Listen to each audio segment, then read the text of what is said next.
What's going on, everybody? We're here. We're live. Welcome to a brand new Poker Live podcast. My name's Joey Grimont, aka Chicago Joey. Before we get into the podcast, guys, want to let you know podcasts are on iTunes. Search Poker Life. Even though I haven't updated them in quite a little bit. Shout out to me. Also, I just started doing a new video series inspired by the Big Poppy, Doug Polk. And he's doing the Nolan Hold'em hands. So I started doing the PLO hands.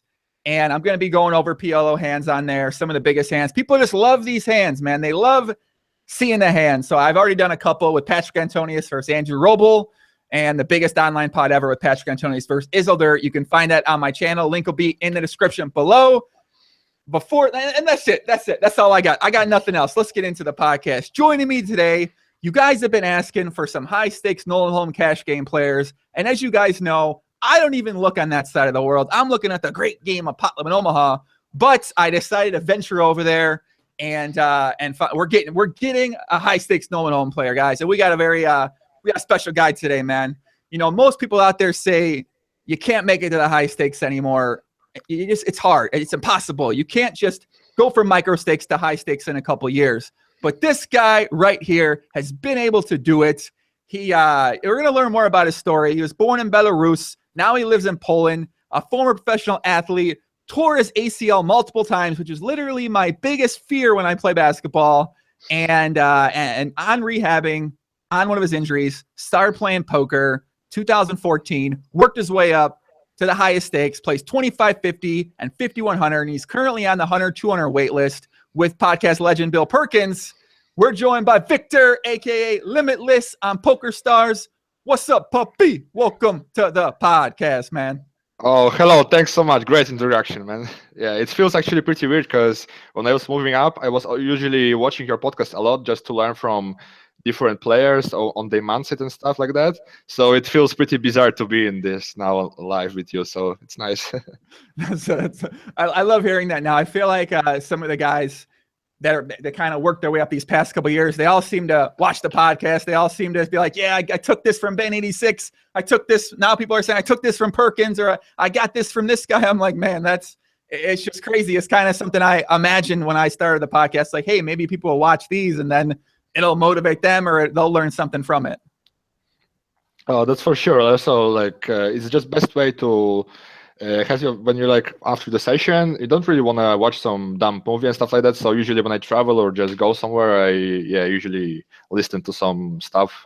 Like depends. Podcasts are so good because the guests you have long time to talk. It's not like true interview when you have like 10 minutes and it's like very shallow conversation. But now when you have more time, you can usually just learn more about people and for sure learn a lot from them. So.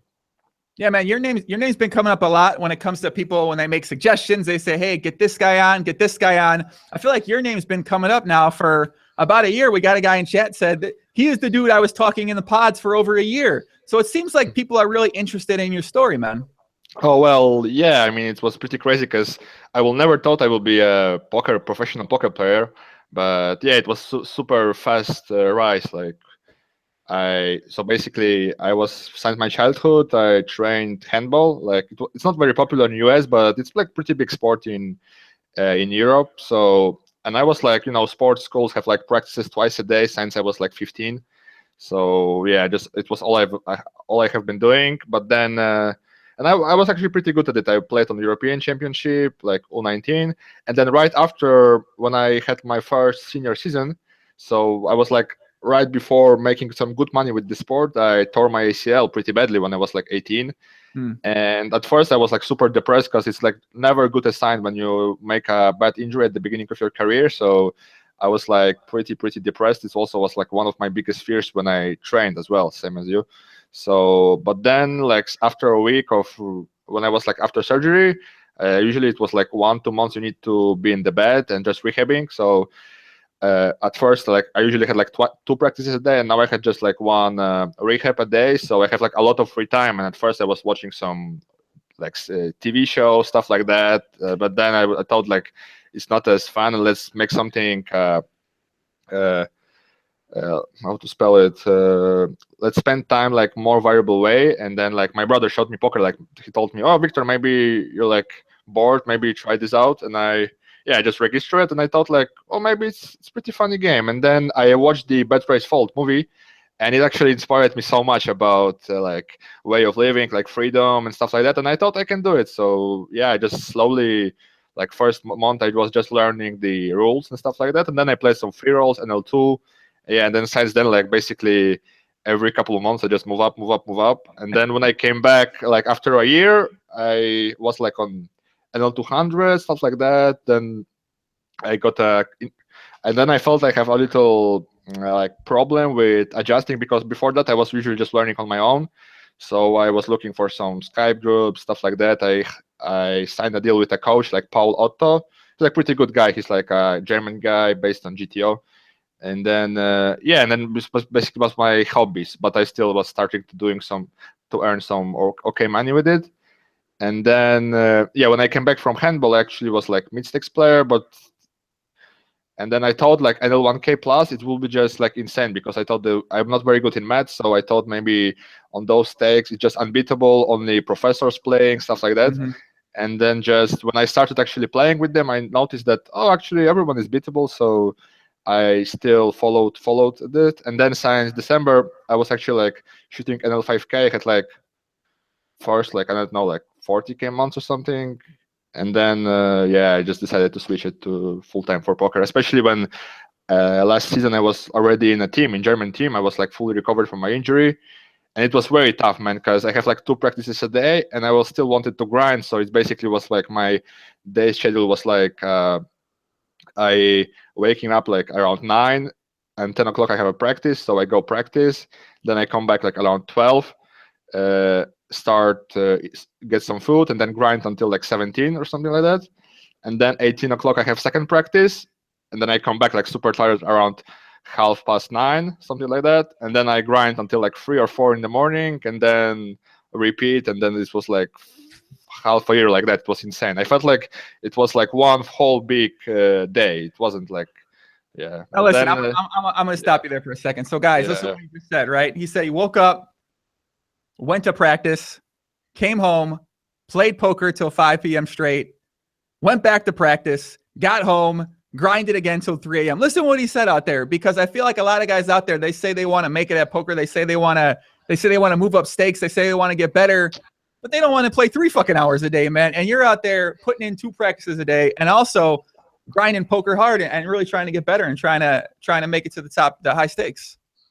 Well, yeah, actually, during that time, I make this big push from mid stakes to like 1K plus games. So yeah, and then it actually gave me big confidence that if I fully focus on this thing, I can actually earn a lot more or just become a lot better, because I just didn't have enough time to put time on my work on my game off the tables, to analyze opponents. I didn't have time to do it. I just needed to put all my time to just grinding. So especially when I have like edge, so I just needed to grind my role. So yeah, but it was really tough. And then also, yeah, and then December I decided that I need to pick one thing, because either if I will be mediocre in one spot and then mediocre in second area, it won't be really good. So I just needed to pick one. And back in perspective, I'm like 1 year since I've become full-time, and yeah, I'm pretty satisfied.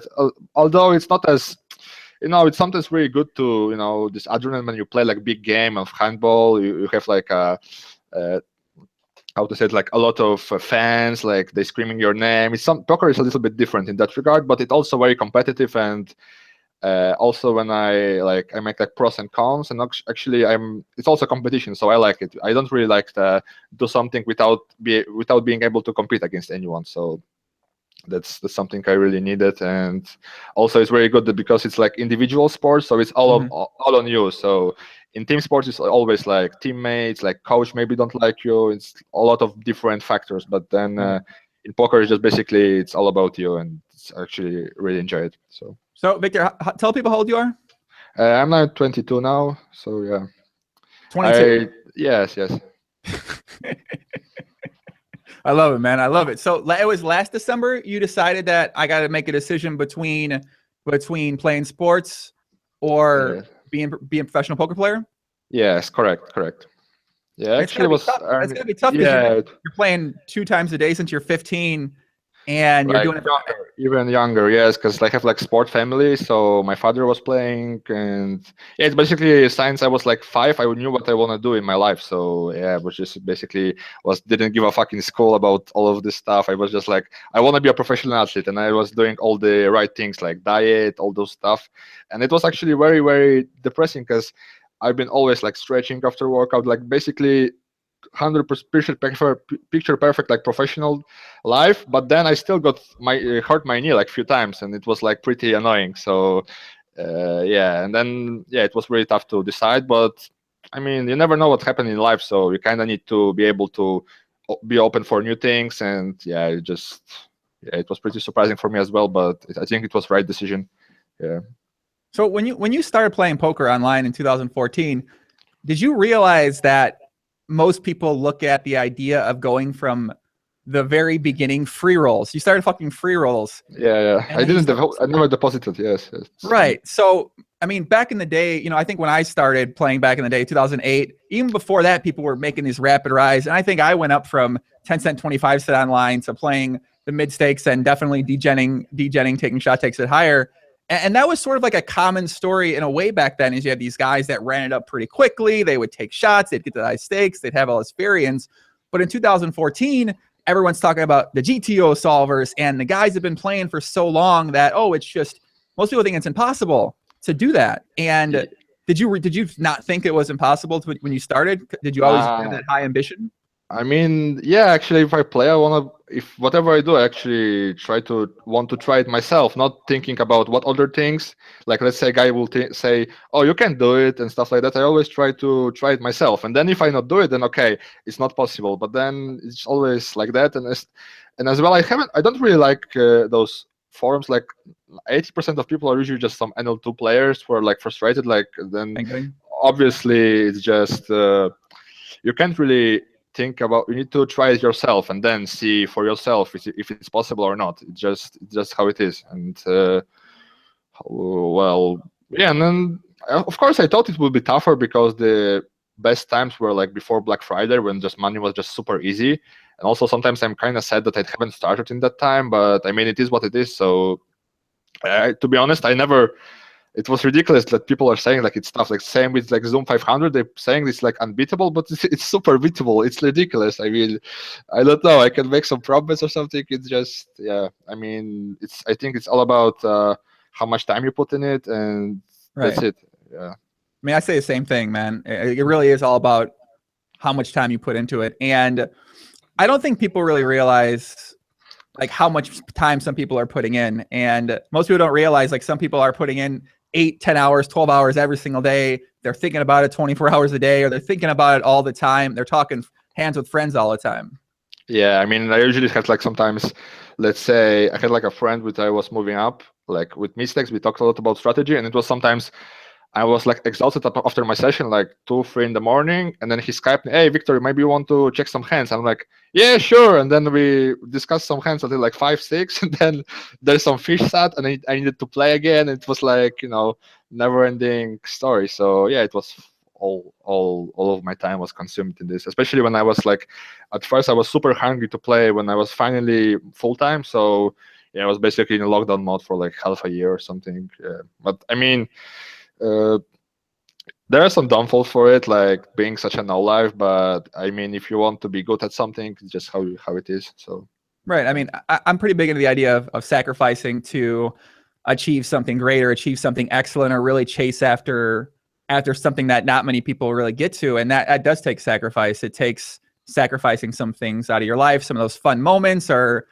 some of the women, or the partying, or the drugs, or whatever whatever people it is that they like to do when they're 21, 22. So I guess for you, do you feel like you've sacrificed certain things from your life? Yeah, well, I never been like attracted to party lifestyle, stuff like that. It's just something I don't really enjoy. I prefer like activities in day. I don't really drink or anything stuff like that. So, but of course, like sometimes, let's say, go get some go travel or stuff like that. Then, but actually, I do this now, sacrifice today for tomorrow. So if I grind my ass off like for a few years, then invest my money right, then I can actually just be free and do whatever I want. So it's actually motivating to me. And sometimes I have also those how to say it, in my head I have like voices. Let's say if I went do something other stuff not related to poker, I sometimes say like, oh Victor, maybe there's like good table now and you're not playing, and then other people are improving and you're not, and then it actually makes me push harder. It's pretty weird, but yeah, it's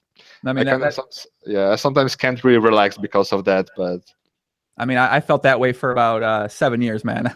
oh man, That didn't go away for a long time. And that's in a way it was very bad because I couldn't personally enjoy a lot of some of my relationships because every time I'd be with them, I'm like, fuck, man, I'm like missing out on a good game. I'm like, I could be getting better right now. I could be playing right now. And it's pros and cons, right? As you mentioned earlier, pros and cons. And that's just, I just kind of accepted that's how I would be. And that's what would be in my mind anytime I thought about playing poker. oh yeah, it was so many times. Let's say I have a date arranged or everything, and then I'm like, oh sorry, I have super good table, I can't go. And then it was, yeah, the girl was like, what the fuck, you play poker? And, I mean, some girls understand, but usually it wasn't that good. But yeah, especially for you, you're a 22-year-old guy. If you're meeting these younger girls and you're like, hey, I play online poker and I can't go because I'm waiting for a guy 25-50 or 10-20, they're like, I have no idea what the fuck that means. Like, why don't you just quit playing and come out and come hang out with me? We're supposed to have a date right now. Yeah, no, I'm pretty good at explaining, but I mean, it depends. It's also like we live in such a different world than regular people. Like we have different time schedules and then also different goals. Like let's say typical like student in my age, like what he's doing, like he's thinking, oh, Saturday I go party, then I go chill, and then like it's very very different amount. Now actually when I started playing, I started to meeting other poker players and like other very successful people, and it's really good like to have like better surrounding. And also I feel like I have better conversation with those players because we have like common things we do together. So right, I mean, it's probably like the first time me and you chatted, we chatted for like a couple hours because it's like you don't often get to talk to other people who are experiencing what you experience, have gone through what you've gone through, or are just kind of thinking on the same wavelength about your main passion. And it's definitely the network to me, and you mentioned that right now, I think that's a very important thing for a poker player. And it's something I've been doing as I've been kind of venturing into other things, trying to expand my own network. But how important do you feel like you having these other friends, you having that friend to talk with at 3 a.m., 4 a.m., and sort of changing the people around you was important to the success you've had with poker? Oh yeah, that's for sure. Cause I'm still like super newbie in this thing. Like I play like for a few years, so it's good to hear opinions from more experienced guys. Like even about some grinding hours stuff like that. Like let's say if guy doing it for like 8 years already, it's good to know like some of his past mistakes he's done. Maybe he can tell me, and then I can adjust a little bit. So that. But in terms of strategy, I don't really have that much close friends. It's just because like it's such a valuable piece, and then I don't really know that many people from real life. Let's say like some Belarusian guys, they like actually grew up together, so it's easier for them to share all those stuff. And then I've been more like on my own since I'm like 1K 2K plus, but of course I have some friends which we talk some brief strategy about. And also it's for sure very important because you just know that, let's say you have bad session, it's good to have someone who you can check your hands with and then have an opinion from different perspectives. So yeah, I mean,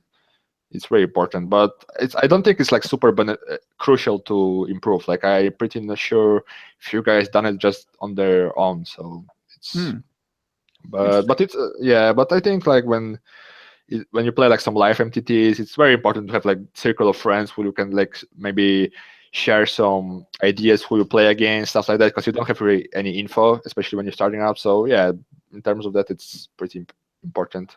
But I'm pretty sure like few guys just done it on their own. So yeah, it's kind of interesting you mentioned that, because I think for me, like one of the most important things from getting maybe to micro to mid stakes was having a couple friends, because when you're playing those stakes, you're more inclined to want to share strategy. You don't feel like you're giving up as much. But when you start getting to that 5-10, that 10-20 mark, then obviously you start thinking, well, I mean, do I really want to give away some of my best strats? And I've been kind of lucky that I've had a couple guys that I've always talked some PLO strat with, and even though if we played in the same games, we might have played different sites, so it wasn't as big of a thing. But I can understand now with No Limit, maybe it is that valuable. If you're able to beat the 25, 50, 5100 games, it is probably a pretty valuable thing to keep a lot of that information to yourself. That's for sure. And also, it's just not many people are online anymore. Like, few guys just retired, and then some other names I see like few times per month or something. So there are no really sure grinders anymore. Like, just few guys like those Fish, Katya, Trueteller, they're like putting big hours. So I'm pretty impressed. Like, sometimes I see them basically all day. So it's pretty insane. But for mid stakes, micro stakes, it's for sure. It's very important just to see a lot of different thought processes and maybe pick everything from someone, like pick a little bit from everyone, and then just basically it can give you a good understanding of how other regulars might think, and then it might help you adjust a little bit. So I mean, for sure, I had like very good group on mistakes, so it helped me a ton.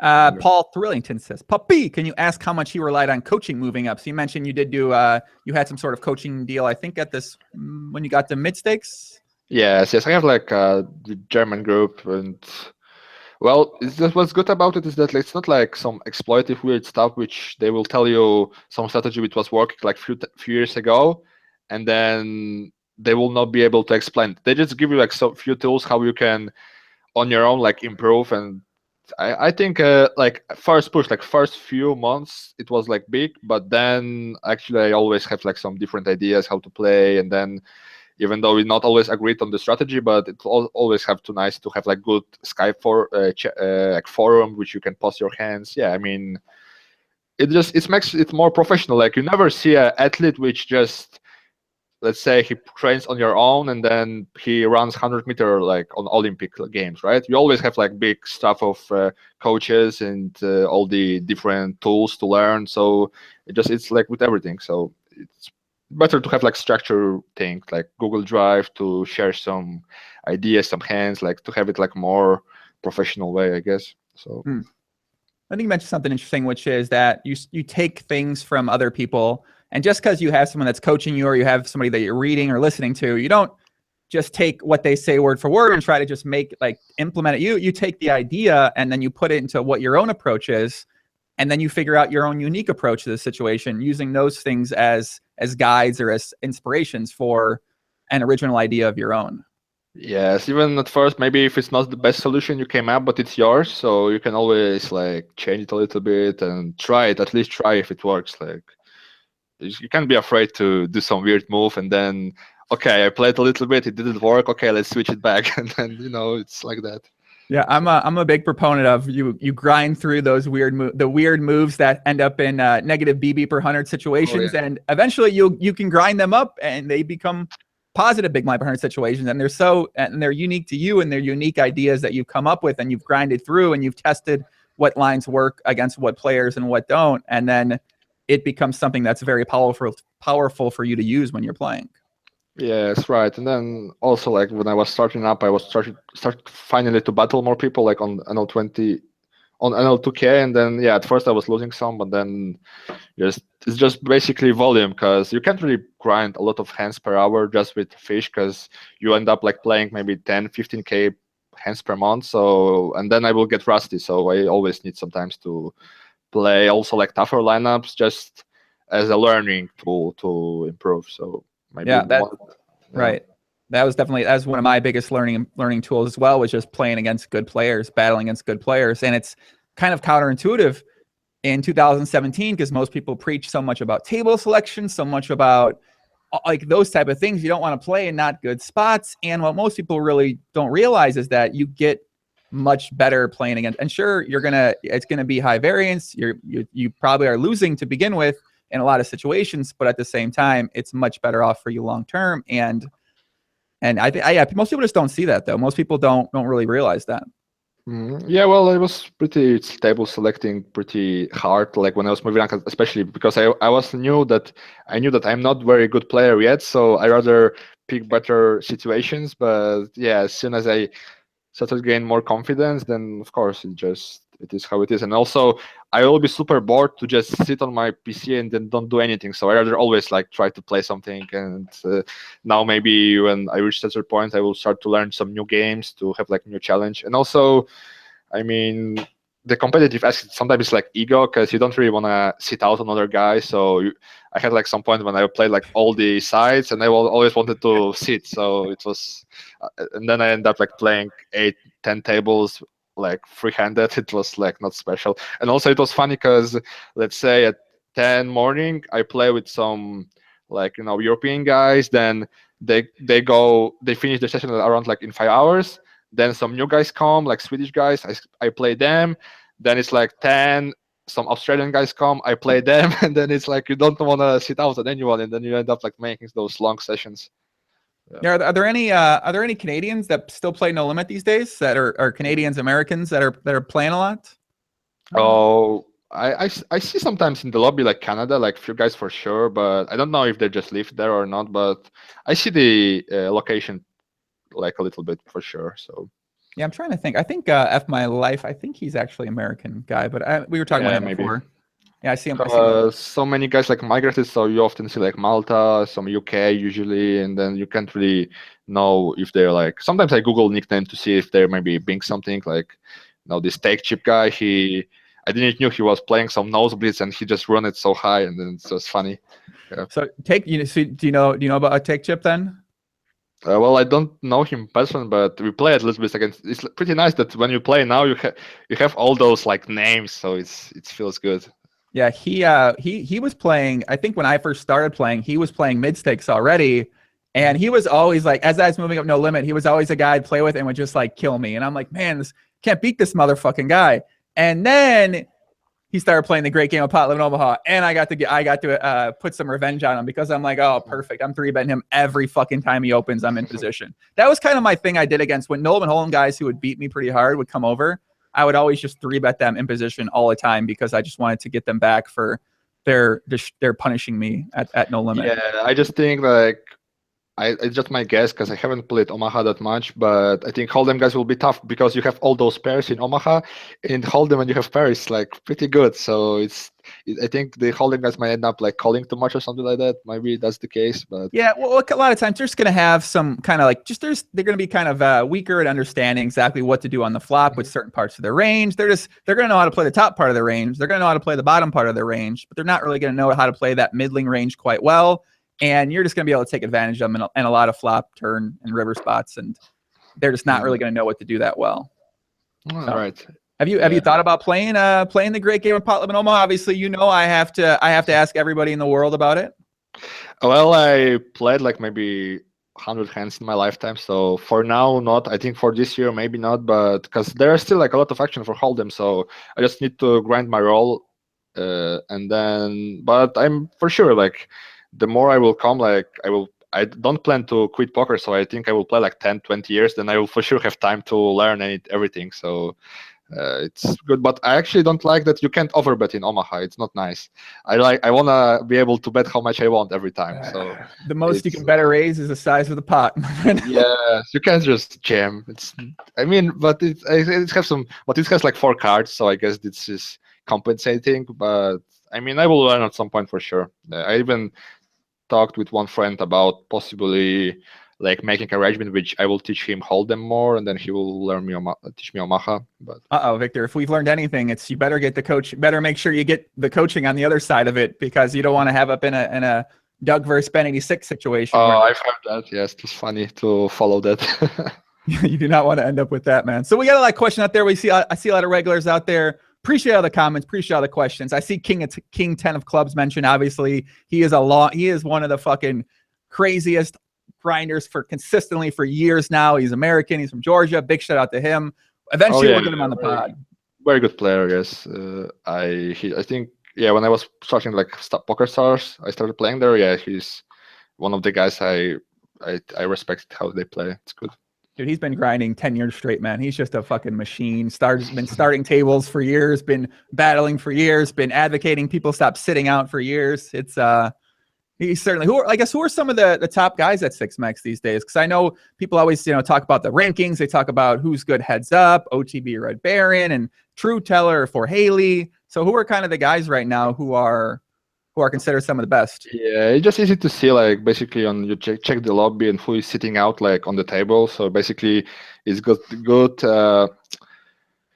like how to say it, it's just good viewing tool, like who is the top guy currently online or not, because basically it's like king of the hill. So if you're sitting out on the table, it's your table. So basically it means that you are basically one of the best players who is all around the time. So I will tell like Russian guys like Trueteller, Katya, Fish, Baron, of course, like his stuff. But then I haven't really played that much versus Canu yet.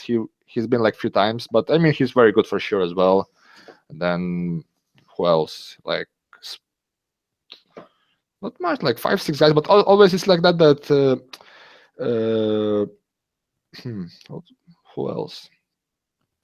Yeah, I mean, I will name those 4 or 5 players, and the rest is kind of, it's like when you have like a Katya Baron, it's more like, you have Barcelona in like Premier Division, maybe soccer. So you have basically like Real Madrid, Barcelona, and then like those other guys are like, Sevilla, which are also a good team, but it's also like they do a little bit better, like in every aspect. So. Yeah. I didn't think we were gonna get a Premier League comparison today. That's a good one. Okay, where's Bill Perkins? Where's Bill Perkins? Bill Perkins playing 100, 200 right now. Where's Perk falling there? It's like who is he? They're like, wait, I'm not really good in soccer. It's something I came up with, but yeah, I mean, he's like, some of his plays are like world class, but some are like debatable. But I mean, guy has a heart, so it's good. I tried to bluff him once, and he just snapped me with some. It's annoying. I think we learned from high stakes poker: never try to bluff a bill. What was the line they used for Vifford? Never try to bluff a billionaire or something like that. Never try to bluff a crazy rich person who is playing on his yacht from the middle of the ocean. Probably not the guy you want to bluff, huh? Yeah, it's a good lesson, but sometimes he's folding those. That's fun, but it depends. You need to pick your spots well. Yeah, you mentioned that you watched the podcast with Perkins, and you said that you took a lot away from those. Oh yes, I mean, I haven't watched like full podcasts yet because you have like 2 of them, but it's something definitely on my list to watch all of them and then make some notes, because basically his mindset is really great. Like his attitude towards like life is like, I don't think you can get any better in terms of that. So he tries to have some fun and also work hard. So it's really good. So now he seems to have like very good balance in his life as well. So I mean, it just good to watch it and then learn from him, because I mean, it's actually my end goal to be like him, like when I'm like 40, 30. It's Listen, not a bad goal to have at all, man. That's a pretty great. I feel like that's a great person mindset, position in life. That's a great thing to aspire to get to. So I definitely like that, man. You mentioned, you told me, I don't know if we talked about this yet here on the pod, but you were born in Belarus, but then you grew up in Poland, right?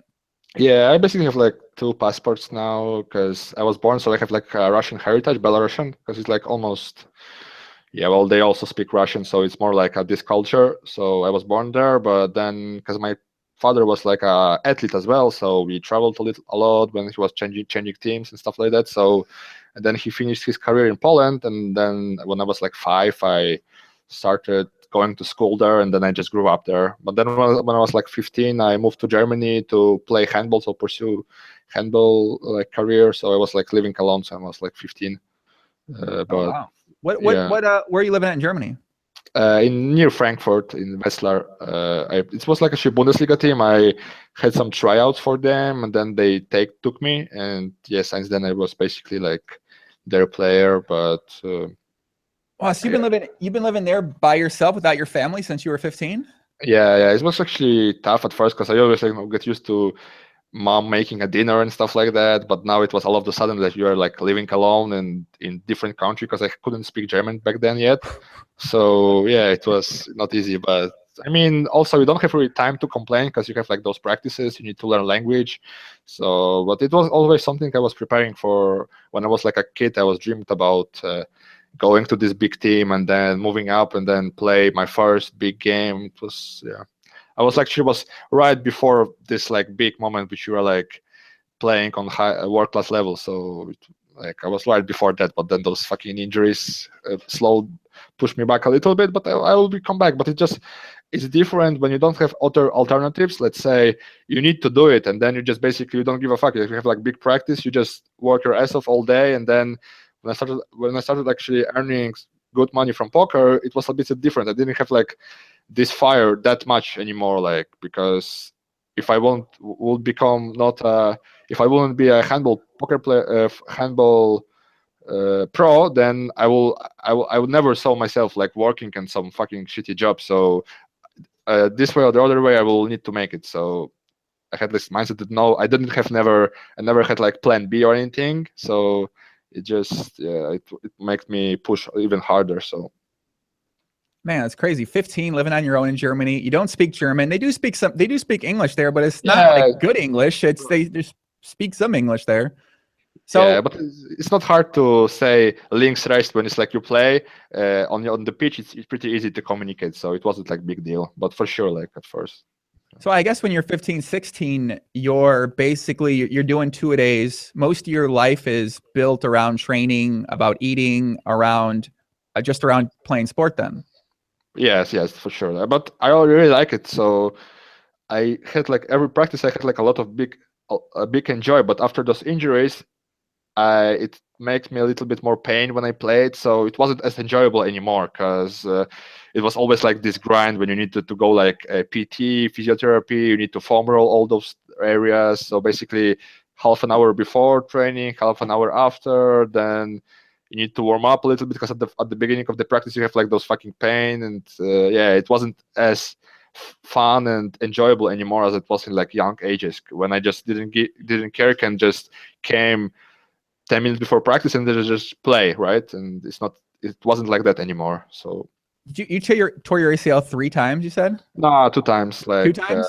Wait, basically I had like one injury on my left leg. I tore it partially and then tore my meniscus, but I was able to come back without surgery. But then I tore my second one, and then I needed to have surgery. Then I tore one more time. Fuck. And then, but I came back. I'm like fully healthy now. So if I would want it, I actually found my new passion because it's like mixed martial arts. So I train it like a few times per week, I guess. But it's just for fun to move because you can't really sit in front of your computer all day. It's not very healthy. So I try to find something different now.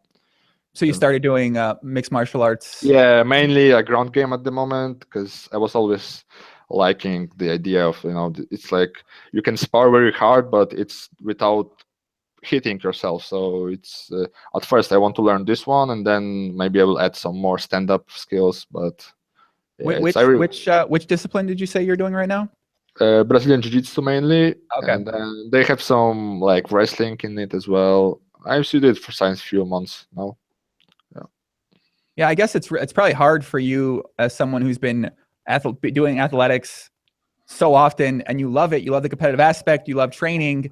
To just go now poker only. So it seems like it would be. I mean, do you want to play more sport? Do you want to get back into more handball, or do you feel like poker has to be number one, and then you can have these other sports, but they're a very distant part of where you're putting your energy at?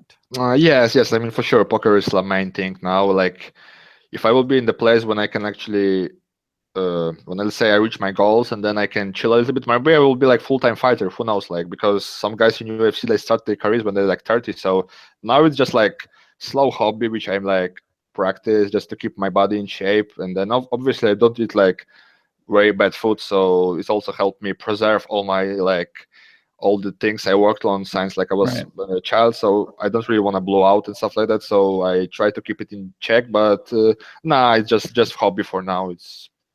I don't really feel because like it's something. It's also pretty interesting because when I had like one practice a day back in the days when I was like a full-time athlete, I felt like it's a free day when I had like one practice per day. I'm like, oh, nice! I have only one practice. It's so nice. I can enjoy like more free time. And then now it's just I think like few years I will for sure just chill a little bit, and then maybe the drive will come back to do something more like do something like on better level. Now you mentioned that the idea of goals, you want to reach your poker goals, and I think most people would say it seems like he's already reached his poker goals. You already made it. You're already playing 25-50, 50-100 pretty regularly here. You're already battling out there. But when you look at it, what do you define as your poker goals? Yeah, to be best player in the world. That's what I want to do. So yeah, I just want to be. I mean, I love it, man. So listen, man, this is my kind of guy right here, man. I love it. Yeah, I mean, I know it will be very tough, but I don't wanna like. I just wanna try it, like if it's possible. So that's what I want. And of course, if you'll be the best, then your money will come. So I mean, that's how it is. So, like, well, I could say like earn this amount, but I think it's just best approach to try to be the best, and then also you will earn your money at some point. So Yeah, I think it's if you have these exceptional goals that you'd like to get to, no, you can't really fail no matter where you get, because you're still you're gonna get somewhere up there if you really put your all into it. And even if you get halfway up or you get 3/4 the way up, you're still gonna be able to achieve a lot. yeah, that's right. And it's also a very funny game. It's very fun. Like when you play those high games, it's like it's not anymore like ABC poker. It's really enjoyable. I started like liking this game even more when I was like on NL1K plus, because it just even now like all the every time I can discover some new stuff I can maybe use, like it's great. Yeah. Mm. So I guess basically your kind of daily approach right now, it seems like it's just poker all the time, then, for the most part, right? Well, yes. Like sometimes when I feel like a little bit tired, and now of course I do like one day when I just few hours, and then the rest I will maybe like play something or just go out and stuff like that. But yeah, usually just like that.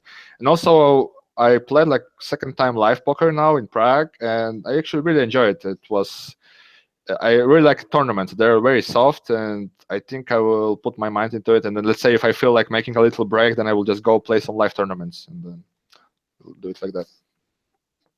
Yeah, I mean, I'm sure if you're listen, if you go from playing 10, 20 end stars to tournaments, you're gonna think they're soft for sure. There's no chance you're gonna be like, man, these are funky tough games. And you could probably play any. I mean, you kind of seen the success that some of these other guys have had, and I don't actually know how much Trueteller success he's had in the high roller stuff, but I feel like if you're capable of beating 10, 20 online on stars, you could sell action for any high stakes tournament, and you'd probably be able to do pretty well once you had an understanding of what to do with push fold ranges. Yeah, the ICM stuff. Yes, I put some, not a lot, but I put some time in it. Especially I think I will do it more before those W Cups events.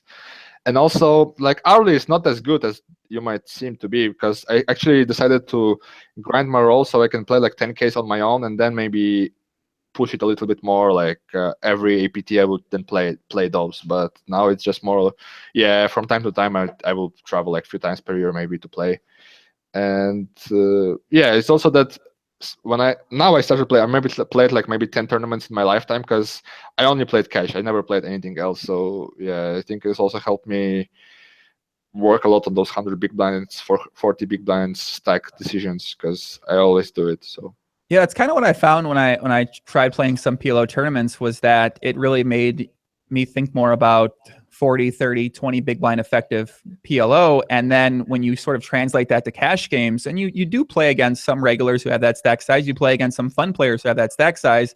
And then when you start, I never really put too much thought into it. I'm just like, kind of had an approach, and then I really start thinking about it more. And I feel like it really kind of helped me just focus more on that stack size play at PLO, and it really made me a lot better. Well, yeah, I mean, you every time you start a session, you always have someone who is like 40 big blinds, maybe someone is 30, especially now it's like new tendency where when it's like shallow table, which you are able to buy in with less amount, you always have someone who is like 40 big blinds battling. It's also, I mean, lesser variance, and they basically mainly to reason to battle is just to get a seat with a recreational player when someone gets. So it just basically lowers variance for some guys. But I mean, it's not my best stack size, but I mean, of course, I can play pretty well, I think. So I want to tell you how you can get it to be a really good stack size for you. But then again, I can't, because it goes against everything I've been talking about on the podcast and literally in my entire poker career. So I'm not going to say how you can get better at it, because and anyone who's smart can figure out the answer, but I just can't say it because I can't advocate anyone short stacking, man. I just can't. Oh man, I'm like sorry. I didn't even want to say it. I just like came out, man. I gotta, let me just stop. I can't advocate short stacking. I mean, but 40 big blinds, okay, but then when you don't rebuy to 40, it's annoying. Like, let's say a guy plays like 10 big blind poker and then he just jam, and then this is not nice. But I mean, you gotta learn it somehow. Yes, but you know, it's also, I think this is one of the big aspects is like I don't really tilt, so it helps me to. All right. Well, okay. What does that mean? You don't tilt? What if I was like, you don't tilt?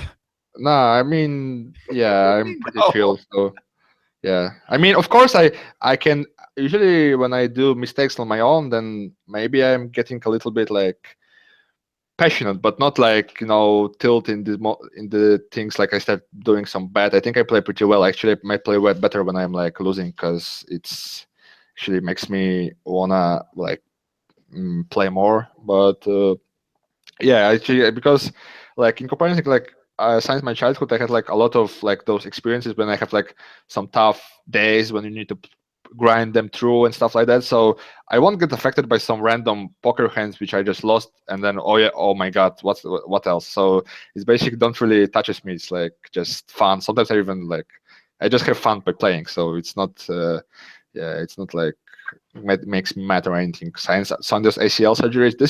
This can make you tilt, but not just like playing cards online in your like comfortable chair in your like nice apartment. It's like what you can tilt about. So So it's it sounds yeah. like you were able to take the mindset you needed to become. I mean, you always wanted to become a professional athlete, so that's what you set out to be when you were a child, and you knew the mindset you needed to have to get there. You dealt with a lot of adversity on that path, and then you were able to take that mindset, bring it to poker, and you're like, wait a sec, I'm not like I've already sort of mastered this thing.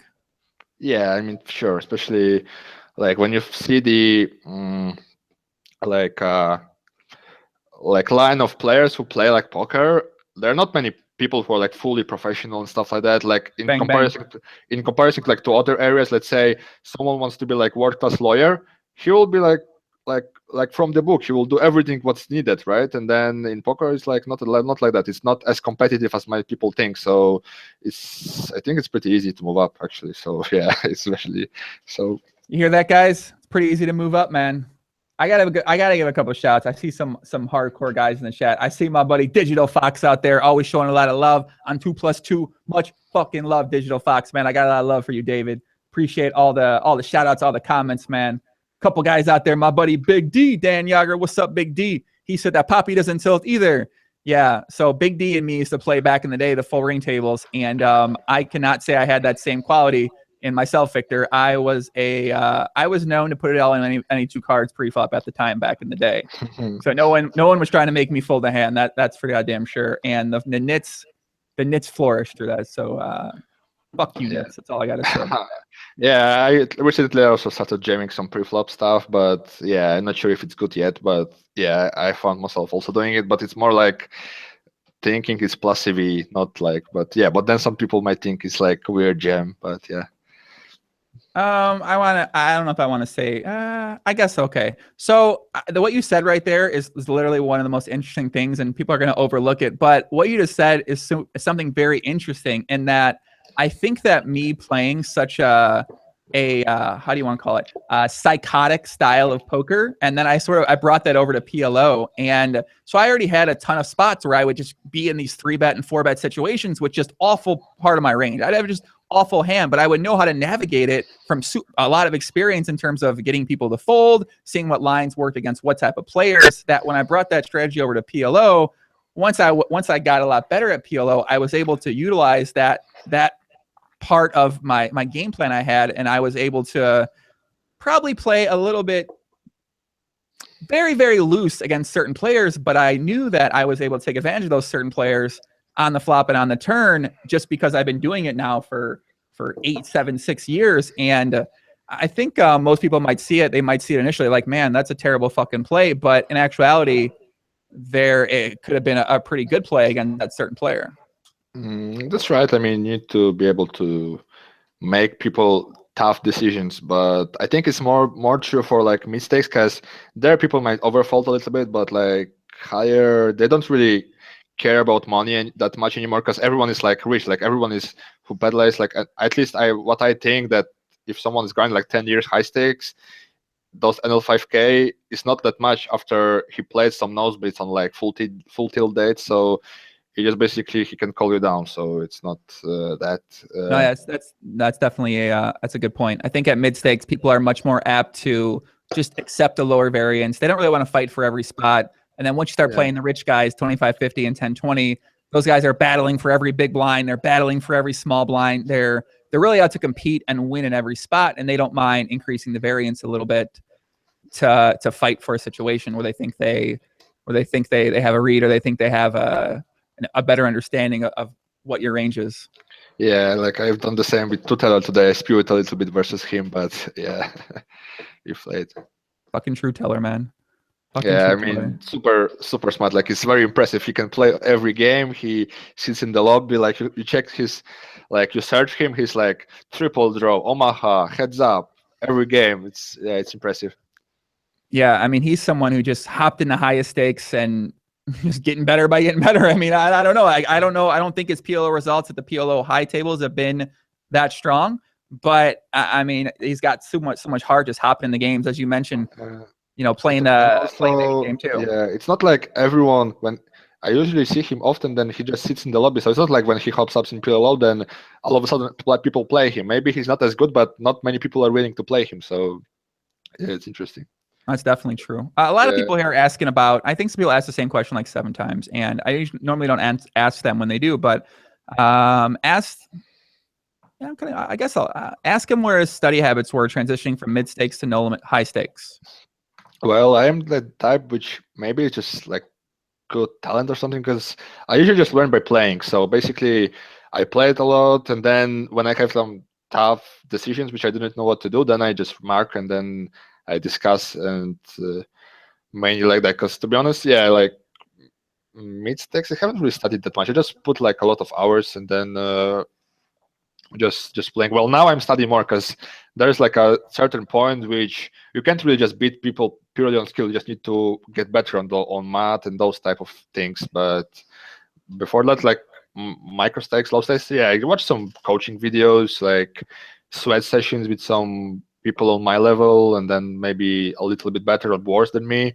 Then let's say if someone is worse, then I sweat how I play, and then I like try to answer his questions, and by answering them I actually improve myself a little bit, because it makes me think more. And yeah, like basically every possible tool you can think of about study, I think I've done it. So it's basically like combination of everything to start with. And it also depends. Let's say if you think you are a winning player, then you just need to grind and win some money, like on to get higher, better bankroll. But then if you, okay, I played like few months, it doesn't move that much, maybe it's time to actually study a little bit. So it's it's all individual, I think. But yeah, I've been always pretty fast learner, by meaning that I played a little bit, someone makes some good move against me, I'm like, oh, actually it's pretty nice, and then maybe I can learn from it. And then it was like just steady progress, nothing like secret stuff which I do it 1 hour every day, then I will improve. It's just all the basic things.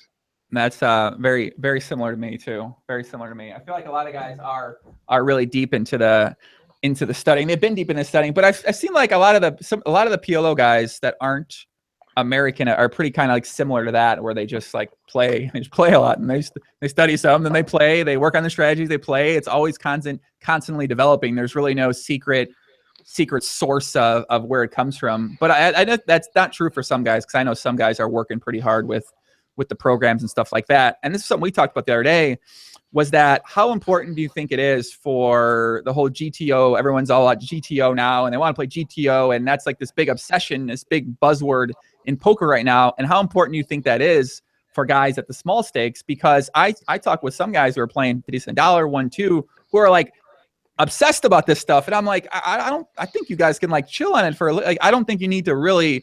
I think it might be almost a disservice to you to really put so much emphasis on it. Oh yeah, because it just no one really plays GTO, so it might make you, like, let's say Pio might make you some weird moves which you will call down super light against some guys, and then you will just always lose money because they will never bluff in this spot or stuff like that. Because I haven't really touched PO since after NL2K I started touching like PO. I'm not like very big in it, but I mean, I work on it, of course, because it is what it takes to learn. Like, if other people are using it, you better also use it, because it's like that. But then since then, I no, it's nothing really. It's not. I wouldn't say it's like crucial part it's the crucial part to improve. It's just something which might help you, but it's not necessary to move up or play good poker. Because before that, it also people were playing, and they were playing well. So It's nothing like, I mean, maybe it's like 10-20%, which doesn't hurt to look at it, but of course it's just not the necessity to use. Interesting. So you mentioned that you want to become one of the best. You want to become the best six max player, heads up player, or is it a six? Yeah, well, I actually want to be the best in every game, but I mean it's pretty tough, especially when heads up now it's kind of dying. So I will not be able to put a lot of volume. And then let's say if I want to play like good games, then I mean let's say if I want to play like 5K heads up, it's just ridiculous because I will never get like, I will always play with some tough guys. They will just crush me. So I think like 6 max, like 3 max, just having like maybe win the most during like in 1 year, like have the most winnings in Hold'em, for example. I think that might be the significance of being the best player.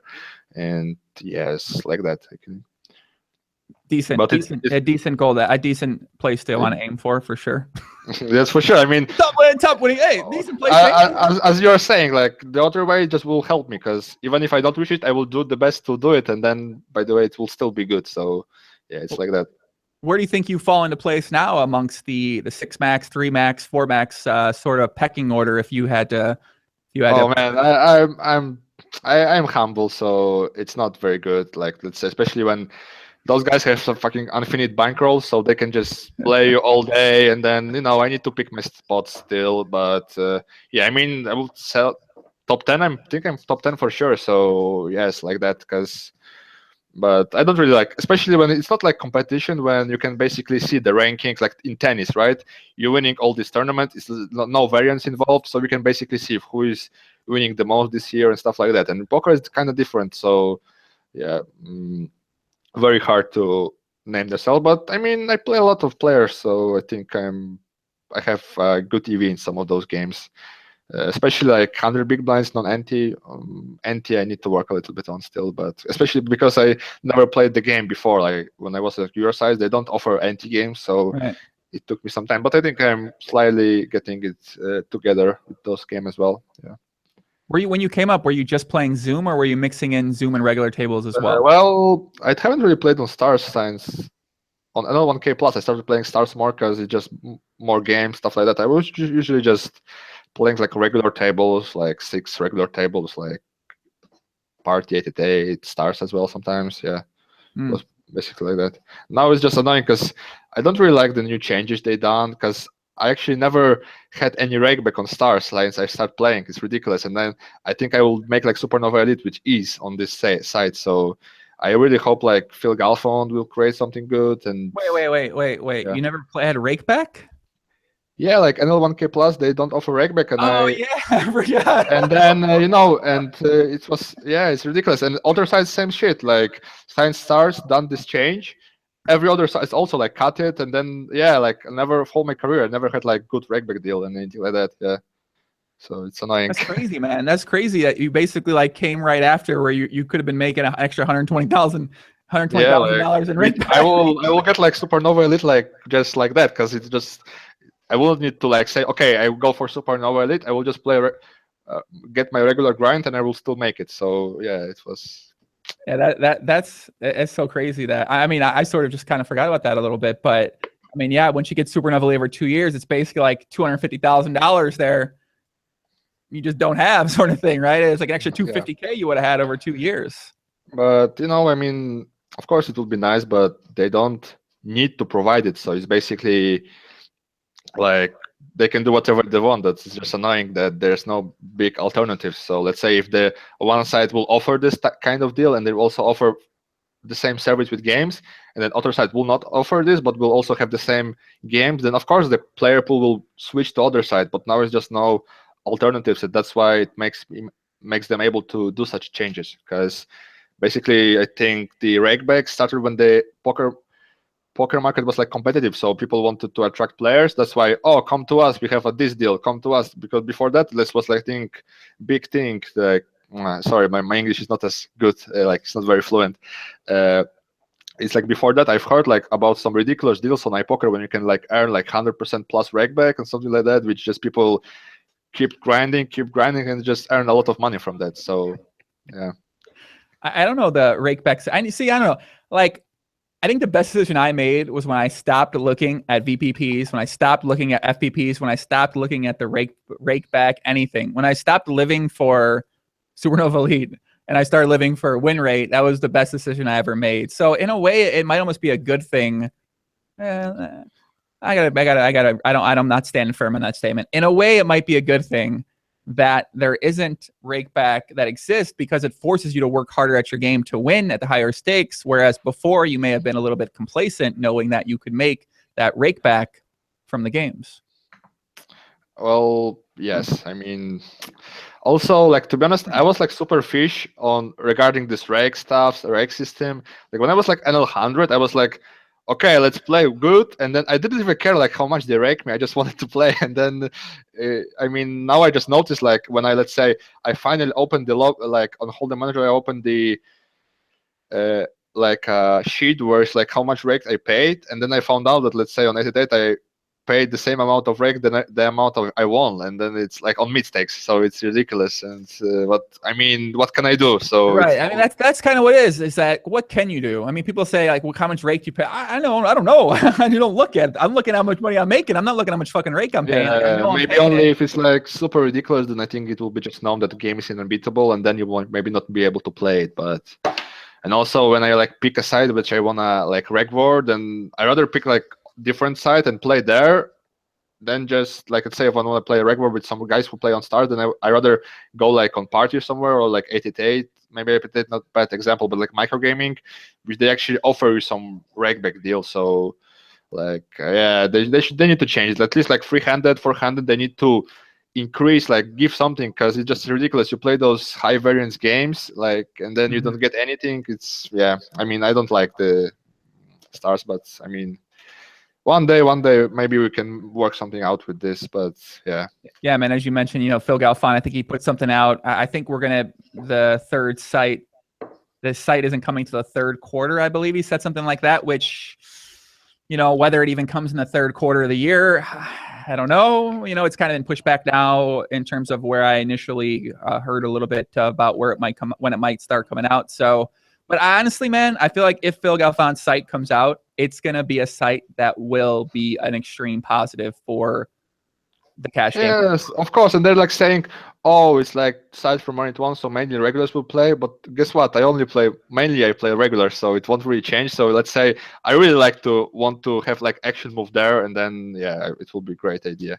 And also like when there's like no Rakeback, like all those like how to sell it, like barriers to move up, is actually like motivates you to like push through it. And let's say, oh, guess what, you don't have Rakeback, but guess what, I will beat this game by this amount, and then it's it makes you like work hard. And yeah. T Dempster says, "Papi, say Zivshenka." That's like literally one of the only words in Polish know how to say is Zivshenka from my Polish lessons. I don't know how to say this.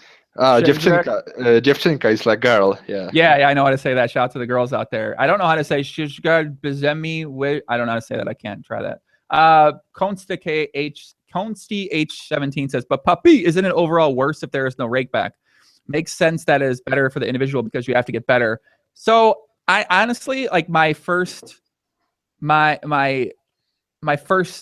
to that is that, well, obviously it's probably worse, but if you really think about it, it might not be worse for a certain small section of people out there. I think it's going to be worse overall on the broad scale. But in terms of for certain types of people, I actually think it's better because it sort of makes them wire differently, makes them think differently, makes them approach it differently. But I think from a general perspective, it probably is a little bit worse. Yeah, it's just some people are like too attached to the idea of just grinding a rake. They have those rake races. They just basically all their income is from that. But I mean, like, it's also respect to them because they are able to play a lot of games, a lot of tables, and grind a lot. So I mean, just basically need to adjust to what is given to you. Like if it's say one deal is super good, then okay, maybe it's just hire EV to just get and grind Rakeback instead of like playing normal games. Like I think on micro stakes, I haven't really put too much protest in that when I was moving up, but might be actually highest TV just to get a good Rakeback deal and then just grind because you just earn a lot from it in comparison to what's your bankroll. Yeah, I've thought about that. I mean, I guess if the plan is you build your bankroll up to a certain point where you can stop approaching it from that, but it almost seems like you're better off not doing that, even if you can get the good rakeback deal, and trying to move up stakes, because I feel like you're going to get better and you're just going to make more money consistently being able to do that. Yeah, and like on the data when I was moving up, I was playing the cam tables. It was so fun. Like you have like a table, and then everyone has like camera, and then it was mind game which I was moving up like on NL20, NL5, stuff like that. And I played a lot of those games. Yeah. Just, I mean, even maybe Rake was very big, but it's just based on win rate, it just was moving up. Yeah. We had this comment in the chat say something about no rake. I don't want to listen. No rakeback's good. I'm definitely not saying no rakeback's good. I'm saying that no rakeback's is good for a very small number of people. So Rattletrap Case is this chatter about no rakeback being good, and I literally haven't thought about it too much. So like I said, I don't stand super hard on that, and I would need to think about it a lot more. He said this chatter about no rakeback being good just proves why games are still good when professional poker players suck so much at logic. You're basically arguing rake with $5 cap is better than $3 cap. Yeah, I mean, I don't want to get into that because that's not what I'm arguing, but I'm arguing that for certain players out there, it's going to make you actually be more motivated to work harder in your game and get better. Not saying that it's good for the games in general, but it's good for certain players. Got to listen to what I said. You guys are now arguing for me why the games are so good because you guys can't fucking understand what I'm saying in the chat out there. So, but yeah, man. What is this question here? I think this question's for you. Hardest to play against. Yao, I don't know if you want to say that one though. I mean, it's not a like secret that versus Baron pretty hard to play against, but I mean, every player is kind of hard to play against. It's just not easy. No one will handle you his stack. So, I mean, just basically, I think it's all about the game, like harder to play against. So, I mean, and also, I don't see it as hard to play against. I see it more like a challenging. Like, I'm not like, oh fuck, he's hard to play. I just try to play my game and then do what it's possible with all I have. So it's not like I don't look on this with this perspective like, oh, against this guy is tough to play. I just try to look what he does and then I try to find a good solution. Yeah, it's not. I like that a lot, man. Did you do something like that when you were playing sport too? Is that how you always approach sports? Like playing against the harder players, you'd always... Yeah, like for sure. You have like analysis, like let's say, oh, I'm defending against this guy, and what's this guy's favorite move? Like, especially when we were like preparing for some championships, like European Championship, then let's say our first game is against like against Czechia, and then we see, okay, this guy is very tall. He has a good shoot, so when he goes this way, he does usually this move, and then you try to like analyze what he does. And then I guess in that spot, you can add something to your own game that you might want to, you think is good. You can figure out a strategy to defend what you think your strategy is. Oh yeah, man, sports are so fun. Like especially now when like maybe in like handball, it's still like just moving in this area where it's like super professional. But if you say like NBA, they have like full staff, which like video cameras they can show with the how other players are playing during the break. It's just really advanced. Same with football on like high level. So yeah, I mean it's down to science and it's actually very fun. Yeah. Let me do a couple of shout outs here in the chat too. We got one guy in the chat. Where is that comment about? He said he played with you all the time. Flowmaster65 says, "Yo, Joey, I'm a reg who plays with Victor each day. Tell him Jacko says hi and that this year I'm gonna fuck him up. Greetings from Holland." Let's go. Let's bang. Come with me. I'm sitting all day, so let's go. I'm waiting. Yeah, we play on it at 8. It's fun. Yeah, I think maybe I met him. No, I met his friends in Prague. So yeah, it's cool. I love it, man. I love it. Luke Reeves. I know Luke plays. He's an old regular. He says, "Okay, time for some real questions. One Miss Prague question mark." Oh well, yeah, I had some fun. I have very good fun in Prague with Teresa. She's like, yeah, didn't know about that, but she's actually Miss Prague, so it's funny. Yeah, yeah, we had some very good part. I'm gonna need to back this story up. Let's back up. Let's back up to the beginning. Yeah. Let's back up to the beginning. Okay. One more. Run this by me one more time.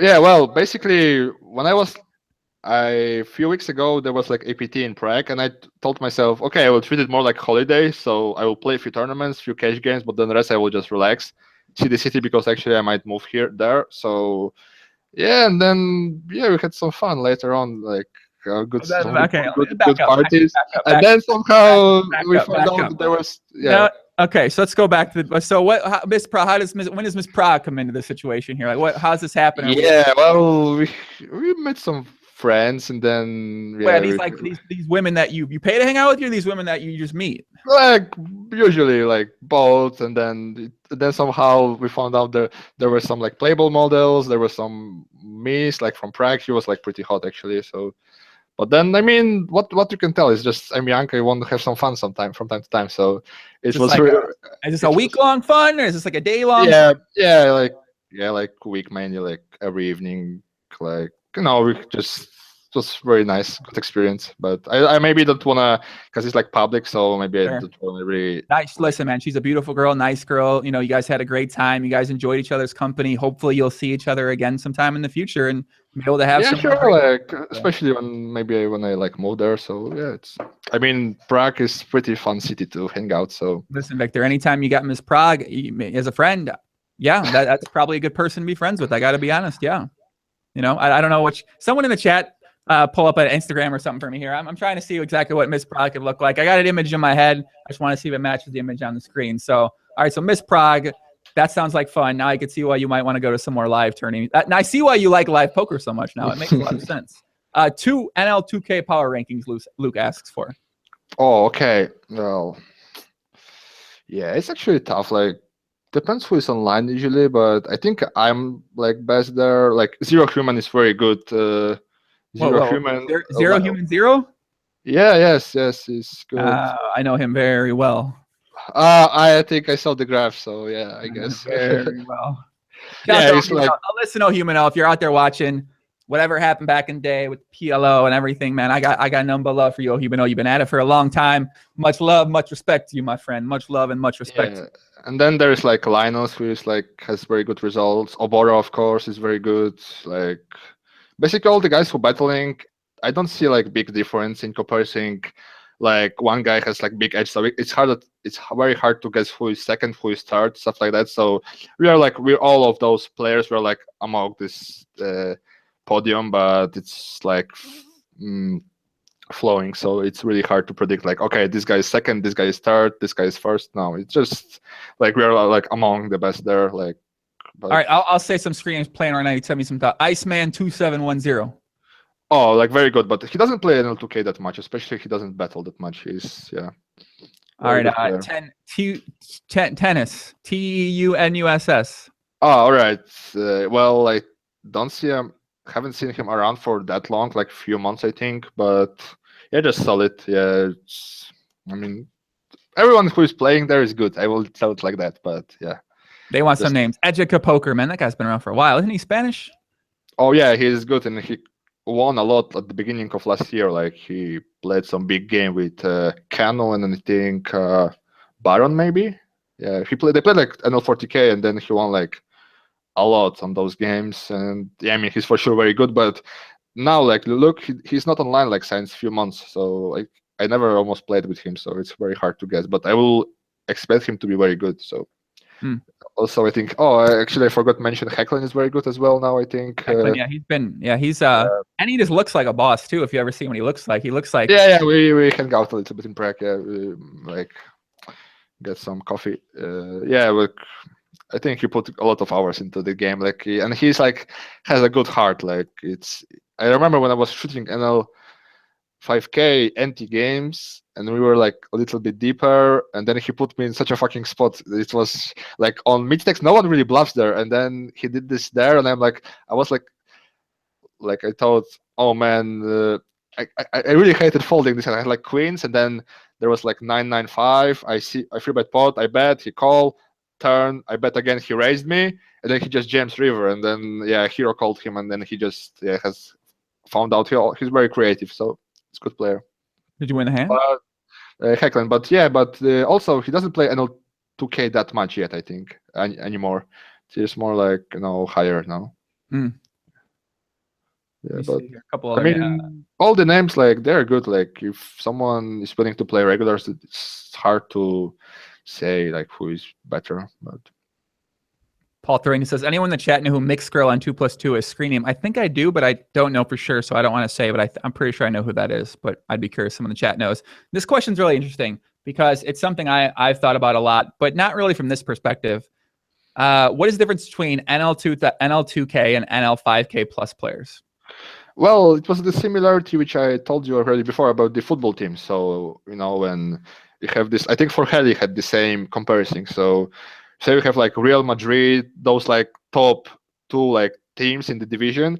Then you have like other very good teams which also like well organized, have good players like Sevilla, Villarreal, which even sometimes this team can win against like Real, but long term it's still like always the Real always like wins. So because they're like a little bit more organized, a little bit better technical, and then a little better players, faster, stronger. So it's like that.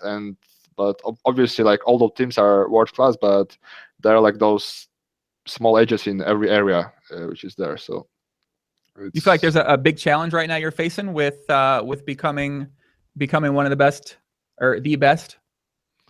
Yeah, well, it's fun, and I mean, what I need to do is just play because, like, let's say I think I might be actually one of the poorest regulars on my stakes because they play like for so long, and they were able to build very big bankrolls, and then I just need to like put my hours and then play all the games that are available because like just to build good bankroll and then maybe being some tournaments to like battle a little bit higher as well, but you also need to be smart. Like I don't.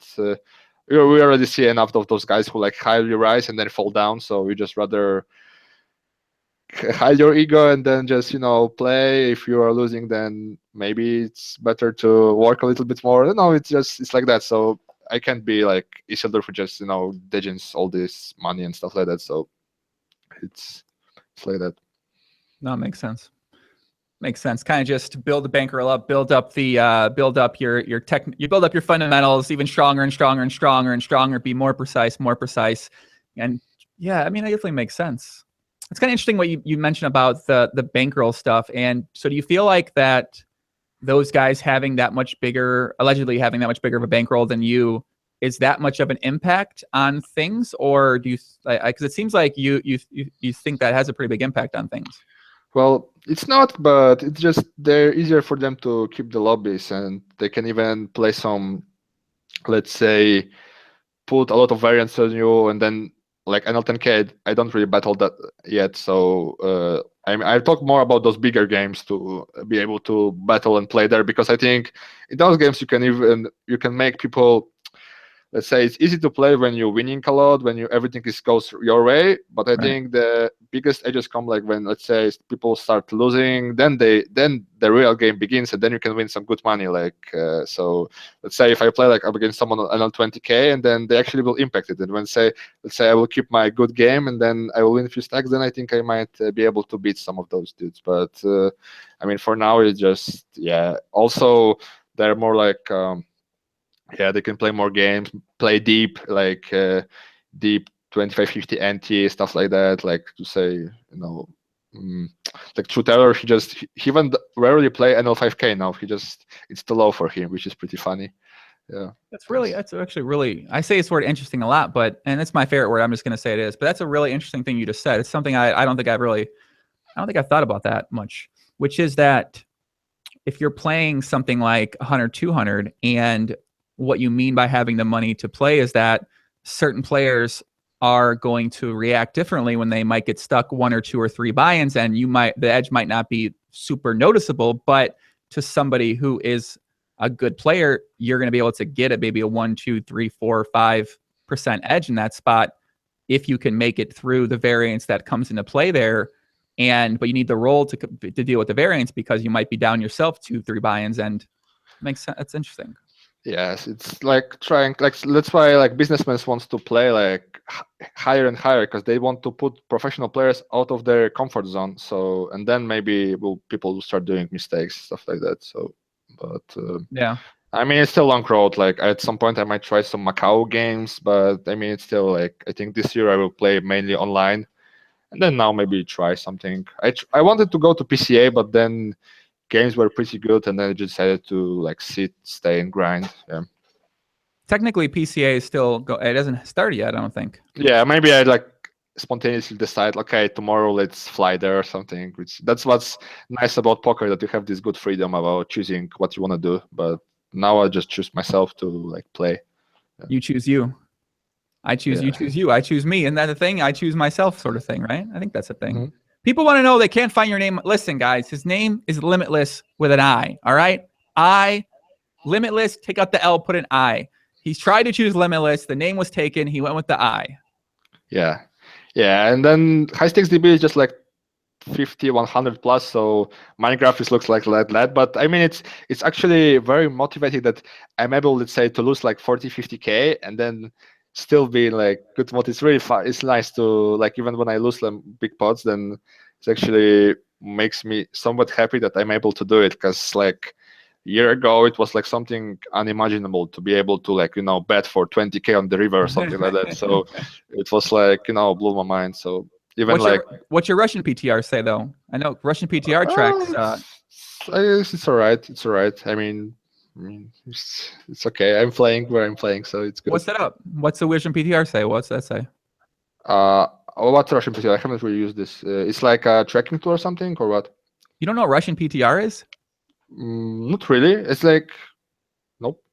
It's do you know what? Wait, do you know what PTR was? Yeah, I think it's after my area. So I have, I think, pretty good understanding. It's like you choose the nickname of the player, and then you have like his hands, graphs, stuff like that. Everything. You had every hand, It was amazing. It was like my favorite site for like 3 years. I loved it. When I was starting, it actually was. I think it wasn't there anymore. So yeah, Russian PTR is like a similar site that I started calling Russian PTR because it's not even made by a Russian guy, because I've talked to the guy who made the site before, and but I just called it Russian PTR and everybody calls it Russian PTR. So cool. Maybe I will ask some friends about this, because I try to really don't really use those styles yet. So maybe actually I can, because it's kind of good to see who is winning this year, who is losing. So yeah, it might be actually a pretty good idea.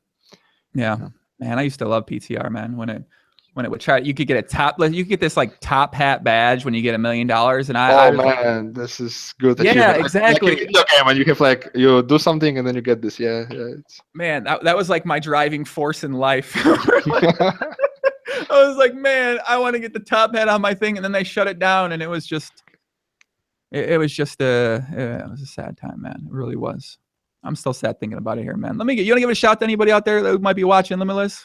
Well, I want to shout out to Internet 300 group. So those are the guys I was working on mistakes. So shout out to them. Then who else? Like, not really. I mean, if I want to do some shout outs, I try to just call a guy and stuff like that. Yeah. Okay. Yeah. Call him, okay. Listen, Joey. If I'm gonna shout a guy, I'm gonna fucking call him on the phone. All right. I'm not gonna give him a shout on the podcast. I get what you're saying, Victor. I get what you're saying, man. I gotta give a shout to my buddy Joe Novella out there, my wizard assistant, doing great work for all my videos. He is the man who is gonna be coming up with the best graphics for all these videos I have coming out. He's been helping me produce some of my stuff as well. So much love to him. He is my little wizard, man. He's a man for sure out there. So a couple other things, a question I had from a couple people were, what is a regular day in the life of Limitless? Oh man, usually it was last few weeks was pretty steady. So basically I wake up like around 13 or something like that, then just go get some breakfast, exercise, and then start my grinding session like around 18. And then depends on the games, but sometimes before session I work on my game, and then after I start playing. And then I just grind until I have power to play, and then let's say with some little breaks. But usually it was like that. Yeah. What's the diet? What's the diet like over there?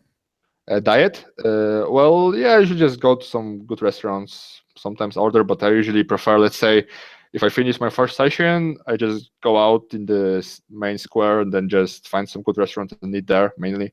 I tried the catering, but I wasn't really happy with quality, I guess. It's not as good. I tried some pre-prepared meals and like which have all the good qualities and stuff like that. But I usually just go out, and then it's like around usually before 20 evening I have like free time. So I usually go out like with some girl, maybe just practice, workout, stuff like that. So Yeah. So how do you find girls interacts with poker life, man? I mean, it's just about you being yourself, and like she has to adjust. You can't really like be Bang like bang. beta male, which like, oh my god, I need to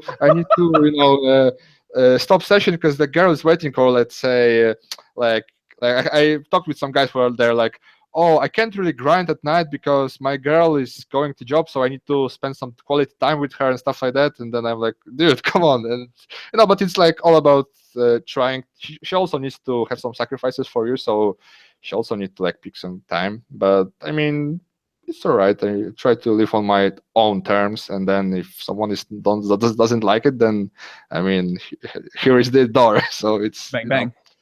yeah. Listen, big shout out to all the betas out there who are sacrificing their time playing poker for the women of the world, man. Big shout out to them, man. I mean, yeah, I was always kind of the same way, dude. I was always like, poker comes first, second, third, fourth, fifth, seventh, 10th. Maybe like hanging out with a girl, even though I'm like, no matter how, it's like 11th, man. It wasn't that. Yeah. It's just like depends on your priorities. If you, let's say, want to hang out and bank as many girls as possible, maybe it's better to put more time into this stuff. But if you like, it's just you just need to have your goals and decide what's at this point of your life what you want to do most, and then just try to do it. Yeah. You met Miss Germany too. Has Miss Germany been on the radar as well? You got Miss Prague, you know. Well, I have a lot of on my radar, but no, I haven't changed to meet her, so didn't meet Miss Germany yet. But I mean, at some point for sure. Like, I mean, everything is possible. So, I mean, who knows what happened? So, listen, man. Some people say anything is possible. I don't think they believe it. When you say anything's possible, I believe you mean it. I believe you mean it, my friend. Not many people I talk to do I believe they mean it. But I mean, you seem like you have one of the most important qualities I feel like a poker player needs, which is belief in yourself. That you can become one of the best. Belief in yourself that you can basically do anything that you want to do. Yeah, well, to be honest, that's why I wasn't like really sure I will be a full-time player, because I never was like gifted in terms of, because we watch those movies about like 21 when those Harvard kids like counting cards, and then I thought you just need to be some super mind to to be like very good high stakes player. But then yeah, I was really well saying after starting playing this, I just saw that it's still possible, and you don't need to be like super talented in this regard, because there are like some insane people which like, let's say, those savant guys who can like, let's say he has a book, he can read one page with one eye and then second page with second eye. I thought you need to be that kind of guy to be like high stakes boss, but I mean, it's possible. Yeah, man, you don't need to be super crazy math wizard, sort of like you mentioned, one of the 21 type of guys to have success in poker. I think that all types of people, all types of brains can have success in poker. So I definitely do. We're still on that. So guys, we mentioned the earlier podcast. He was on a 100-200 wait list with Bill Perkins, and surprisingly enough, no one's left that table. And I don't think anyone's going to be. I'm watching the table right now. I don't think anyone's going to be leaving that table. Yeah, but actually, yeah, if I get a seat, I will need to play it. So maybe we can do some funny treat for you guys that I will just play and we will just stream it for fun. I mean, who cares? It's just like, I don't know, 1-2 hours of one tabling. So I don't think I will give that much info away, and then I will still be able to play it and be on your podcast. So yeah, it's. Yeah, like, I don't know if we had 100. I think we might have had someone play before. I don't think it was the 100-200 game though with Perkins here. But unfortunately, I don't know. Let me see who's second on the list here, or first on the list. Zerfer, yeah, he's probably gonna play too. Yeah, but you know what? You never know, because usually when there's such a long wait list, the people might just go out. Like, it's all it takes is like being 1 minute away from your PC, then you are gone from waitlist. So it's always hope to get to the game. But I mean, I think the game will just last. Like, no one will quit for sure. So yeah, I don't think anyone's gonna quit. I like Perkins' strategy. He's got some sort of script that's betting him half pot with these decimal point sizes. I like his approach. Yeah, and then he has a hat now, and also I saw him doubling up, but now actually he's in the middle of the pot, so it will depend if he still has a big stack or not. But I mean, if he's trying to play, I mean, he's all right. But I mean, it's still like, it's blew my mind when I see this. Some guy who has name Gastroder streams from Yacht and then plays like those big games. I mean, it was like from some movie. Yeah, but. Chuck Finley says, I love these quiet cash grinders on the pod. I can relate to them much more than the live pros. I'd be curious to see, if people out there think that they can see, if I didn't tell what somebody played at poker, if you could tell the difference between a cash game player online and a live tournament type of guy, I wonder if people can notice difference in qualities or the type of person that they are, because I feel like there are differences, but I wonder if other people feel that same way. I don't know. What do you think? Yeah, you know what? Just because in cash games you need to be steady. So, like everyone can play tournament of their life and then just have like been in the zone and play all the good decisions and then don't tilt and play perfect for one tournament and then being something, have good run and then just be known as like some winner. But like in cash games, you will need to put volume and you will have some tough times, good times, and then this will not be like a luck factor when you just move up on certain level, because you just basically need to grind it slowly, steady. That's why like some guys who play tournaments, like, yeah, maybe I will not mention, but I mean, for sure they have some problem with discipline. Like when they play well, but then they lose few stacks, they can easily to put down the drain and then try to play like shit, because like tournament, you lose a stack, you're bust, or you're like out, you have some time to refocus. But then in cash games, you just easy. One decision bad, second decision is bad, and then you just put in this weird wheel, and then you start playing bad. So yeah, I mean, I think it's some different qualities are required. Yeah, for sure. Yeah. It's not like I play like 10K hands per year. It's like, like 600K hands a year or something like that. And then during the period, you have like a lot of like ups, and you just need to, be disciplined to play your good game. Yeah. How many tables are you playing at one time? Well, now I added some more, but yeah, my max was like 8-9 tables. But I think I'm on my A game when I'm like 5-6 tabling. Yeah. Yeah. So last year, 5, 6, 7, 8 table, and you played 600,000 hands? Yeah, last year, yes. I played 600K hands, yeah. Nice. Yeah. Maybe not 6, but 580K, something like that, yeah. I think that I think anyone's playing a professional poker, if you say you're a professional poker player, no matter how many tables you're playing, if you're not playing 400,000 to 1 million hands a year, you're probably you could be doing so much more. It's almost inexcusable in a way, I feel like, for a lot of people to say they're professional poker players and not be just like putting in the hours and putting in the hands and just like putting in the effort. Well, I have that problem now because I kind of was lazy with playing NL1K. I didn't really want to play that limit that much. Sometimes even like NL2K, I rather told myself, which was just excuse that, oh, maybe I will not play this game just to stay fresh in case good games comes up higher. But I think the hourly is still pretty good if you look on this big perspective per year. Let's say you play like a lot of hands.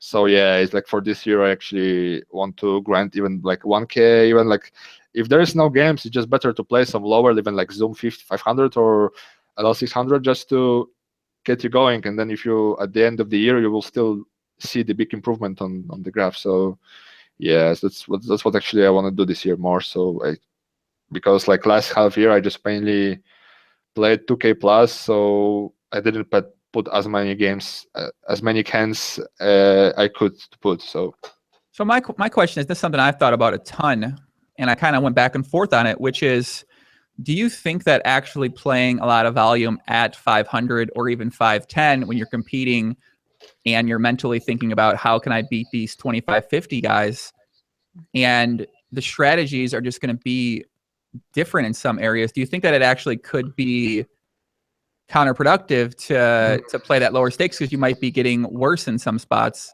Whereas I don't think so, because it's just, let's say if you want to test something, I mean, of course the things will work different against the top guys, they will adjust differently, but I mean, it's all about like, it's better than play than not play. So it's better just play even 510 than just sit and on your screen and then don't do nothing. So but I don't think so. I mean, of course, even though if I play like 510, I always have like one table with some high stakes action. So I mean, I'm still competing with those guys. And I'm gonna give you an example of exactly what I mean. This is for PLO specifically. I don't know what the equivalent for no would be, but so a big difference between 2.5 Zoom and 1020 is that, like I said, people just aren't fighting for pots as much, which means you can play much more aggressively. You just put a ton of pressure on them.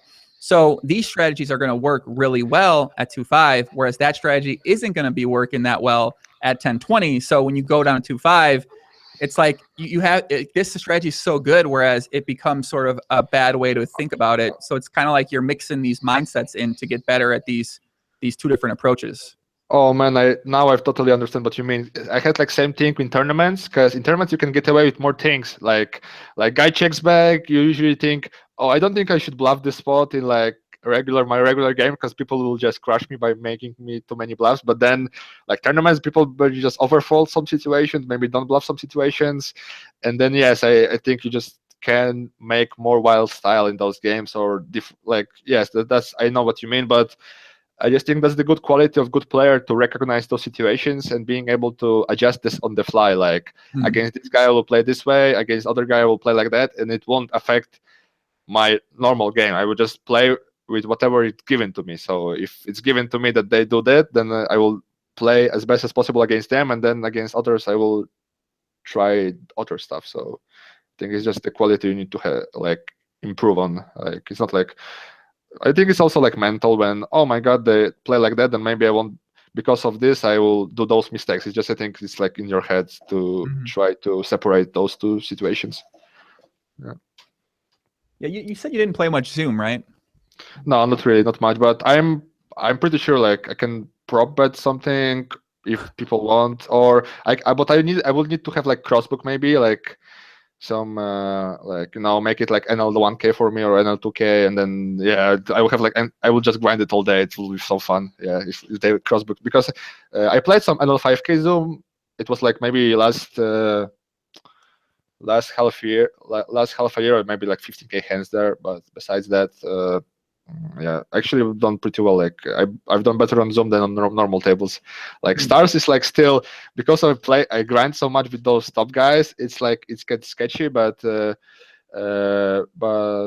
yeah, I mean I feel pretty good. Like especially now when I change a few things in my game, I think I will have a good year as well now.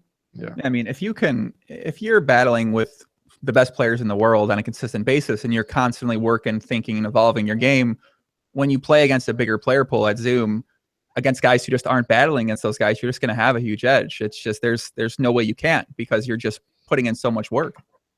Oh yes. I mean, look, as long as you're working on your goal, you're winning. I have like this mindset. So as long as let's say, even though same with girls, like as long as you say hi, you're winning. So it's just like that. And then also, I write that it's down. like it's either you win or you learn, and then yeah, I mean then good things will happen. So yeah, Either win or you learn.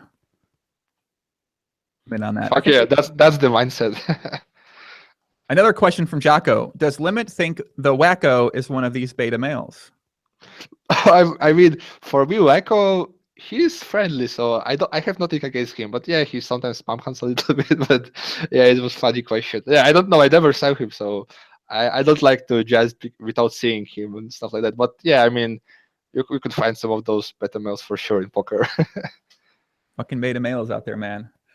Beta males. I feel like that's a new word. I haven't heard too many people use the word beta in a while. So it's like I feel like the word went away. Now it's making a comeback. You got the betas, you got the cucks. I mean, I feel like I've seen it on Twitter and on Reddit and on social media. In there, what are cocks?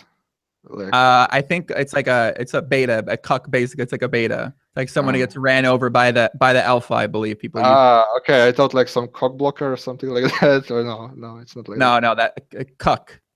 Okay. I never heard of it. Yeah, beta was replaced by cuck. Yeah, that makes sense. I don't know. I'm trying not to get too much into these words here. What does Limitless think about scripts?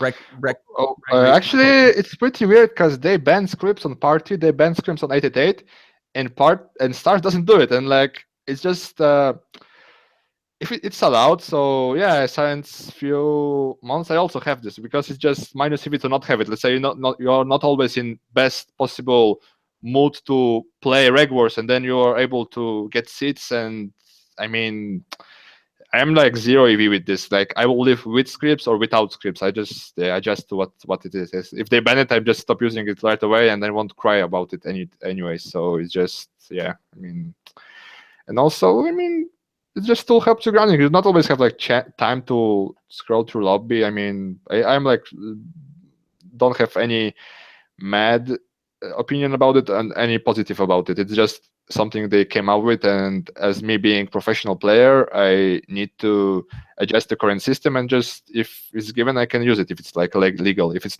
they will ban it, I'm just okay. That's it. Right. Yeah. AC Quality says, "Puppy, Limitless, sweet. I was wondering if he was real or a bot." What do you mean? Like, can you repeat? Like, if I'm real or bot or what? Yeah. What do you? So you thought he was a bot? Maybe they thought you were a bot. Are you worried about the bots out there, man? Are you worried about battling with them? You ready for the challenge if they come at you? Yeah. So, I mean, 1K plus, I don't think there are that many, but they banned a few guys, this analog latka or something like that. But yeah, they might thought I'm bad because I play a lot, so maybe that's why or something like that. Especially like Stars has funny. I had funny story with Stars because I haven't grinded micro low stakes, mid stakes on Stars. So when I just deposited on Stars, I started like playing a lot, and then I had those emails from Stars like asking me where I learned my game from, like. So I need to like explain to them, especially after I requested the access for like higher games. They like screened my full profile. I needed to ask like a lot of questions, even regarding how I play, if I understand what I'm doing. Because I mean, I wasn't happy answering this, but I mean, I'm pretty confident like they have some good detection tools, and then when it bot came up, they will be able to. They will get better technology to detect them, but for those lower games, I think it might be a big factor because. They're just such a big player pool. It's easy to disguise like few guys, and then players themselves won't be able to guess, is this guy a bot or not. So it's and then from this system, I think they can exploit pretty hard and get good money from that. But I mean, heads up, I'm like hesitant because it's just easier to solve. You play one-on-one, there's less variables, and then like 6 max, 9 max, it's still like okay, one bot, but then you have 5 different players, and I mean. I'm pretty positive about it. And then even though if like shit hits the fan, then you can always play live, and all it's like frequency is always rising in those live tournaments and live games, and it's also lifestyle is kind of cool. So I'm just if it will become a big factor, then I mean I will try to adjust a little bit. But for high stakes, I don't think there are like any bots. Maybe some good tools to learn, but besides that, no. Yeah, as you mentioned, live poker will forever be. It doesn't seem like it's getting any softer. I don't know. That's all I say. It seems. I'm sorry. It doesn't seem like it's getting any harder. It seems like it's only going to keep getting softer and softer for the most part, because, like, especially as people can't play as much online, as people aren't grinding as much online, they just aren't getting as good as they can be. Because, I mean, no shots at live players, but I feel like you just get a lot better. Oh yeah, I mean, I hope so much that USA will come back. I think I will just lock down. I will just play all day. I mean, I'm pretty sure like those guys live. I mean, hard to judge, but they will for sure jump on in the game. So I will really welcome them. So it's actually just fun to play a lot of tables, and then you'll get a new player pool. So maybe some new faces will show up. It's like. I mean, even when it's like online poker, you still will get new players from USA because they will start to grinding from zero from USA, and then we will also move up, and then maybe some new faces will show up. Because like the other day I played like with Human and Fish like a few months ago, and they were telling me that they played exact same lineup like an NL10K like 5 years ago. So it's just basically almost same guys. Maybe now it's like Linus Love also battling hard. He's like very interesting opponent, very strong one. So me and him basically like started playing more like those higher games, but but I think I'm pretty positive like about that, and like India might come to a player pool, like India, China, USA. I mean, world goes into the direction where it's like more liberal, so it's more open markets, more sharing stuff. So it's just ridiculous that people not are able to play online poker, which poker is supposed to be like American game, like Texas Hold'em, right? So it's pretty crazy that guys from USA can't really compete against like rest of the world. So I really hope, like, I don't know on Trump, I don't know his policies and stuff like that. So, but I hope one day they will come back. Yeah, I think you mentioned India and China. I've been looking into that a lot. Been talking with a lot of people from India and talking with some people. They just created like their own little version of the Global Poker League, I believe. They're unaffiliated with the current Global Poker League. I think I'm actually going to try to get the founder of that on a podcast, because everything I'm hearing from India, although it seems like India is going to have their own sites. I don't know if that's going to be a big PokerStars site. It seems like it's going to be its little own world. And similar, if something does happen with China, I don't exactly know in terms of the legality of the online situation there. I know a little bit more about the live situation, but it does seem like the rise in China and the rise in India are very real things. And I'm very interested to see how that interacts with the rest of the poker worlds, because I've already got a couple offers for the untracked China sites. I get people all the time saying, hey, do you want to play on these Asian sites? Yeah, And but it sucks that they don't have very high games there. Maybe I've never heard it, but also I rather have like a big site to play on instead of those like shady little sites, yeah, because that's I won't be like too safe about the integrity of the game. right. So, but as long as they do something, it's good. And then few years from now, it will be even better. And hopefully one day they will have also like big brand maybe or something like that. Oh, and then they will just take over PokerStars and then crush them. I mean, it will be nice. Could be possible. I mean, yeah, as you Yeah. mentioned, the problem with these smaller sites is that, especially the untracked Asian sites, is the rake is super fucking high. And also just the integrity. Yeah, I mean, I'm always worried about the integrity playing on these other sites, especially when you're playing the highest stake game on the site. I mean, it'd be a little bit naive to say maybe something's not going on or something's not possible there. Oh man, I remember we have like this recent guest in your podcast, this Frachla. I don't know, this from Swedish guy who sings now or something. I forgot his name, but he was like hustle on 1 million or something online, right? This Swedish guy, Scandinavian guy. Uh, you have this one player, recently retired player on your pod, and he also was telling about how he was cheated from. Swedish? Wait, Jonas? yeah, maybe. Like there was some big scandal about how few guys have some cheating software on the PC and they just got hustled off from. I remember that. Yeah, I remember that. Yeah. I think that I might have been. I don't think it was Pralad you're talking about. That's Ultimate Bet. I think there was. Yeah, I think it might have been Jonah who talked about that, or Jonas who talked about there was something in Swedish. There was something in Sweden where some people were, I think, were cheating on Svenska Spel, and then they got prosecuted for that, I believe. Yeah. I mean, that's right. Yeah, I think that was. Alexander says, "I'm Victor's brother. Please ask him hello to me." Is that true? Yeah, I think that's him. Yeah. Hello, Sasha. Cześć. That's your actual brother in the chat. Yeah, it's actually pretty funny because he quits his job now, and I teach him how to play. So it's funny. He's like playing poker now too. Yeah, he's like 28. Yeah, he's 29 now, and he showed me the poker but he was like semi-fish, just played for fun, like NL10, and he's like, oh, check this out, Victor, this training site, maybe you're gonna like it. And I'm like, start progress, and then when I became full time, he was like, he has a good job in Poland, like some salesman stuff, like that. And he was already married, has a kid, and then he's like, "Nah, Victor, I don't like my boss anymore. It sucks. I want to play poker like you." And I'm like, "Yeah, whatever." So I stacked him for like NL 100, yeah, maybe NL 200 soon, and then basically from zero we started to work on the game. He's the only one for a coach now. Yeah.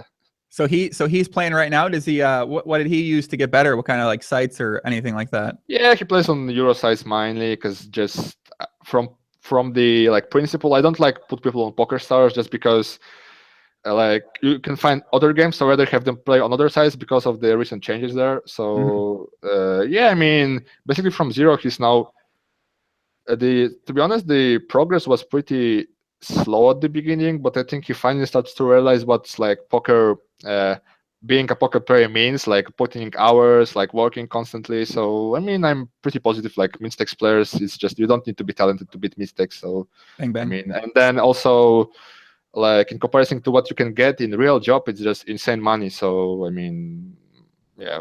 So wait, so what do you think it was for him that you mentioned it's slow? So what else do you think it was that was holding him back initially? Yeah, because he just has just had a daughter, so newborn child. It obviously takes a lot of time, and then not being used to grinding a long hours playing a game, and it's also like just from scratch. He didn't know what it's c-bet. He didn't know what it's like button, what it's free bet. He doesn't know all of those stuff. So it basically was from zero. I just put, okay, here's your offer for N100, just play it, and then I was like, I might actually needed to put a little bit more time with him because I'm like, oh, sorry, I need to grind, and then he has a normal day schedule, so he wakes up like normal times, and then when I work at night, so it's kind of hard to synchronize our graphics. But I mean, I'm pretty positive. Like this year will be very good for him. So. Did he use the site like an upswing poker sort of thing, or what did he use to get better, start learning No Limit initially? For him, I just Poker Strategy PL. It's like I don't know if you know the site. They have like a lot of good basic materials, and then just mainly with me like the stuff like basically like step by step what he's doing, like let's say flop, and then I'll teach him and then give him maybe some videos I think the players are all right, and then he will check them. And then now I think he makes some Skype group as well with a few guys which play like somewhat his limits, so he can basically, because it's hard to teach player who is like NL 100, because it's like a lot of those basic stuff you can learn from other guys who are like playing a bit on his level or something like that, because it's just tough when I play Baron one day and then I go and try to teach him a standard flop sizing or something like that. It's not very easy, because I try to jump from topics like, okay, right, you need to do this, but when you do that, then you need to watch out because they will exploit you here, and if you exploit you here, then you can try to lose money there, and then it's for him it's like too much info. Right, he's like, holy fuck, what? Wait, what do you mean? Yes. No, listen, let me put it in your brain, and you're like, wait, what? Yeah, well, exactly. yeah. So yeah, sometimes I also need to understand that on those days you need to get away with more stuff, so I don't need to always tell him like perfect balanced stuff. So, but I mean, it's also a challenge for me, and it will be very funny if will be like rewarding when I see like my bro also doing good at this game. So it's very fun. But it'd be fun when your bros stacking you and poning you up and running you Nah, off I don't know if the streets, kid. Yeah, I don't know if he's in this young age, which he's like leaning towards like battling high or something. If he just like wants to, let's say, be like Zoom 500 grinder or something like that, just to like get good money, get stable income, just because he's married kids, so it's a different story. I'm he live in Poland? Yes. Do you go back often to see the family, or do you stay in Germany mainly? Well, I'm not in Germany now. I'm like in secret location. But wait, what do you mean? You told you're in fucking Germany, man. What are you talking about? No. All right. Yeah. Wait, what secret? Wait, what secret location? Wait, what? This is where the dream machine's located? Yes. I have like a secret dream machine. It's like a time warp, so we need to go in like a special like new dimension, and then you have like dream machine works very quick, and then when you go there you can solve a lot of faster. So yeah, it's like one of those Captain America things. They got the underground bunker that was built 35 years ago, but it has like all the dream machine sort of software there. It was insane. That's why I discovered it like by okay, I will tell the chat whatever. So I actually one day, that's why I move up. So I was like playing, I was running like in the woods, and then I was like tipped, and then I look, and then there was like a big like hall Bankroll, and then there was like covered from like trees, and then I go downstairs, and there was like a big table, and there was like full poker was explained there. Yeah, it was full explanation how to play, and then since then I. So did you have to stay there to do it, or did you have to like bring someone else? How did it work? Yeah, I need to go there every day for 2 hours, and then I soaked all the knowledge. And, yeah. Wow. And then do you still go there now, or is it something that you just go one time? Yes, I do it all the time since I started playing. Yes. Yeah. Oh wow. Okay. All right. That's awesome, man. Yeah. That's awesome. Peter Nichols says, I hope he's not using a VPN. Yeah, I don't know what that means. I hope not either. I mean, who knows, man? I don't know what's. Wait, is it? Can you not play stars in some countries? Yeah, like few, but no. Most of the countries you can play. I think you can't really play in Slovenia, and maybe Turkey you can play, but the rest you can play easily. So. I think they took away some of the big fun player countries, like the Arab Emirates. There was always a couple. Yes. I wanted to actually go to Cyprus to play a little bit now, like live poker, but I decided just to stay online. But yeah, they have like pretty good events there, I think. Big shout out to Casino Royale. I don't know where you went, my friend, but you were always a very fun player at the Popman Omaha tables. Thank you very much my friend. You said you played with the Magic King a little bit, right? At the Nolan Holm tables? What do I play? Like Magic? Imagine King. Oh yeah, I did. Is it him or what? No, it No, wasn't no. him. Imagine King, I think, is a Chinese pops. Popstar He's or that something guy like at that. Pops. Yeah. I think he's a Chinese pop star, I believe.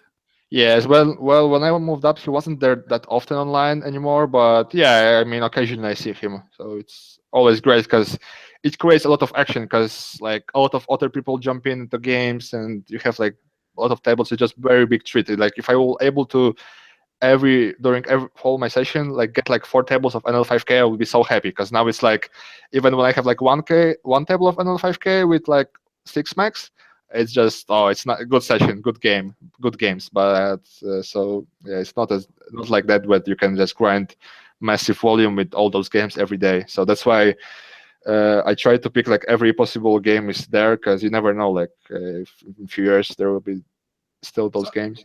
so if that's the case, then what are you mainly playing throughout the day? Are you mainly playing a lot of 10-20 then?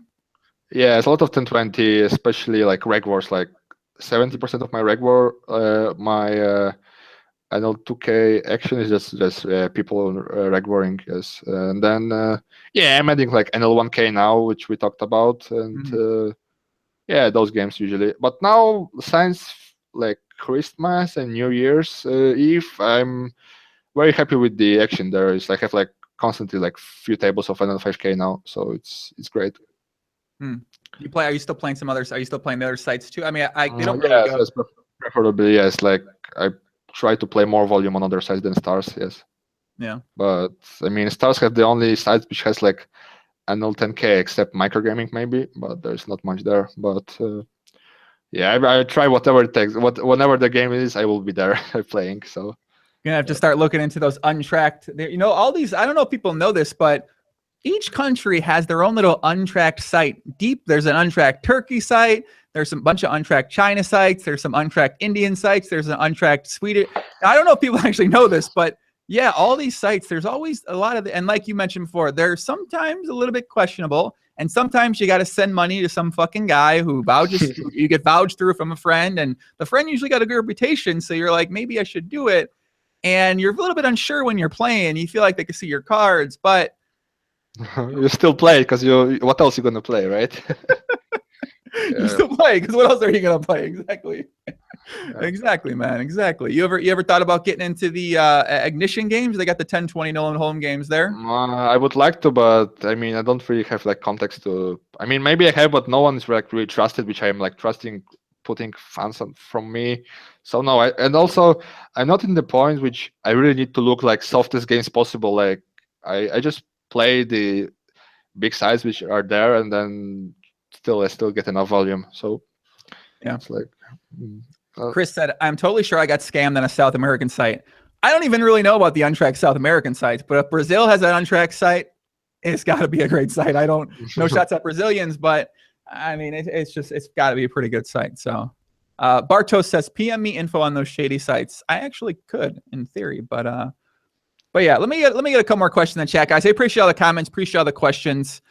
I don't know when the next for sure podcast will be. I'm going to be having Kevin Martin on, Twitcher, and a guy that I really like in the community. I'm going to have him on soon. Having Kate Hall on soon. You know what, Victor? You've inspired me to reach out to a couple more Nolan Hold'em guys. Get some more Nolan Hold'em. I forgot how much I really enjoy talking to successful cash game players. I just forget. I get along with the cash game players, so I just forget sometimes that yeah, that's great because I try to always find some players I play against to see on the pot, and then there was only Kano there, and then like Ike was there, Ben86. But yeah, I would really love to hear some more from those players, especially. It's just different. Like when I was first time live, it felt like bizarre because before that it was only like screen name, nickname, and then you just play. And now you feel that they're like real people. Like I met you guys, and yeah, it was very good experience, especially when you see all those like poker celebrities. Like when you moving up, you're like aspiring. Like you watch some APT stream, you look those big cash games. You like, see like Ivy, like all those guys. I haven't seen Ivy yet, but I mean I talk about different players. And it's like, and now you're finally there, and you also play against them. I mean, it's pretty funny. It's nice. Oh yeah, man, it's crazy. I mean, that was like, I remember I started. I'd be looking at full tilt games. All the red pros are on there, and that was like my dream, just to get to that, play high stakes and be one of these guys who's. Yeah, well, guess what? Before session, I always launch some Isildur video about his biggest spots to get me pumped. Yeah, yeah, that's what I'm doing. There are some good compilations. So You just put on an Isildur video to get you pumped up, huh? yeah, man, that's what I do. Like those like big pots, and yeah, and then there's like nice Isildur movie, like Betras Foiled makers. They created this small Isildur video. It's really nice. Yeah, yeah. And then I watched this movie like a few times, like per week since I started playing. So it's nice. I love it, man. I love it. It's awesome, man. That's so cool. I never seen this video. I have to check out the video now, though. Vernon says, I tend to grind a lot of Pornhub while waiting for fish to sit my 25 PLO games. Huh. 25. I mean, no, 25, 10 cent, 25 cents. And then you can get some good games for sure. You don't need to wait, but sometimes maybe GTO, I don't know, but I'm pretty sure like some guys grind it hard. So yeah, it's all right.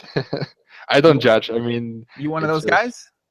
No, not really. I could try a few times, but it's like, but the Wolf from Wall Street, maybe they have some good beat about this, which is like you have those numbers being bang bang. You just need to like relax a little bit sometimes. So yeah, I mean, but I usually try when I don't have games, I try to look some hands I played and stuff like that. Try to analyze, or just watch some YouTube. Like I don't really like porn. It's just kind of fake, I guess.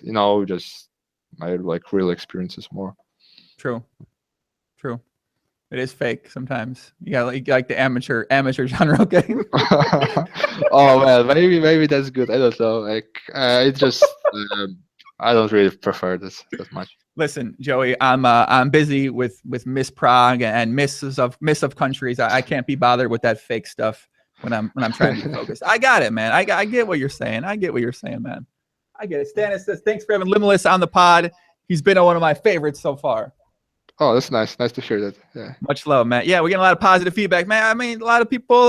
Yeah, man, we got a lot of people out there saying a lot of really good things out there. You have like a Twitter? You got any social media stuff? Or are you just kind of poker, man? No, not really. Like I'm fishing this social media area, but no. You're fine. Like you're not missing anything. You're not. You're good. Just keep focusing, kid. Keep doing what you're doing. Your approach is GTO, man. You got such a strong mindset, such a strong outlook on things, man. I feel like I think you could get there, man. I mean, it seems crazy to be like, yeah, you become become the best 6-max or shorthanded mill home player in the entire cash game world. I mean, it seems like such a one person in the world does it. Everyone's playing mill home cash games. So you got to believe, man. You got to believe. So I mean, I agree, man. But yeah, like we actually will launch a site soon, like smart backing. It's like, I don't know if you know like Smart Spin maybe. So we will do like a big project about like backing people for like cash games and like all different games like Omaha, like MTT. So yeah, next year I actually want to push it a little bit harder now as well with some like side thing I do. And yeah, so then maybe I will be a little bit more medial, especially when like I fully set with like a place where I live and stuff like that. So it's easier just to be more public with like, for now I try to build more low key, like just unclear situation with the government and stuff like that. So don't like to like, show up that much, but yeah, man, when I play like some tournaments or something like that, like for sure, it's just good TV, like to be on time and have some social media as well. Yeah. But I mean, now it's just not really. Actually, it's just GTO with like a meeting woman, because like let's say you are busy, you don't really open, and then she's like checking your Instagram, you have like all those nice shit you do. It's like really easy. Like Bill Packens talked about this, that when you have like good lifestyle, it attracts like good it attracts like more interest towards you. So yeah, that's true. So you want to start a staking, smart staking kind of thing. Yeah, like smart backing we maybe launch, like it's in cooperation. I will just head of the cash games there, but yeah, we just want to make like this on whole new level, like just a lot of players, like because they have like biggest stable for spin and goes now, and then we try to do it with cash games now as well. Yeah, awesome, man. I look forward to that. If you ever need any help getting the word out on that, just let me know anytime. Yeah, cool. Yeah, I'll get the word out to the masses, man.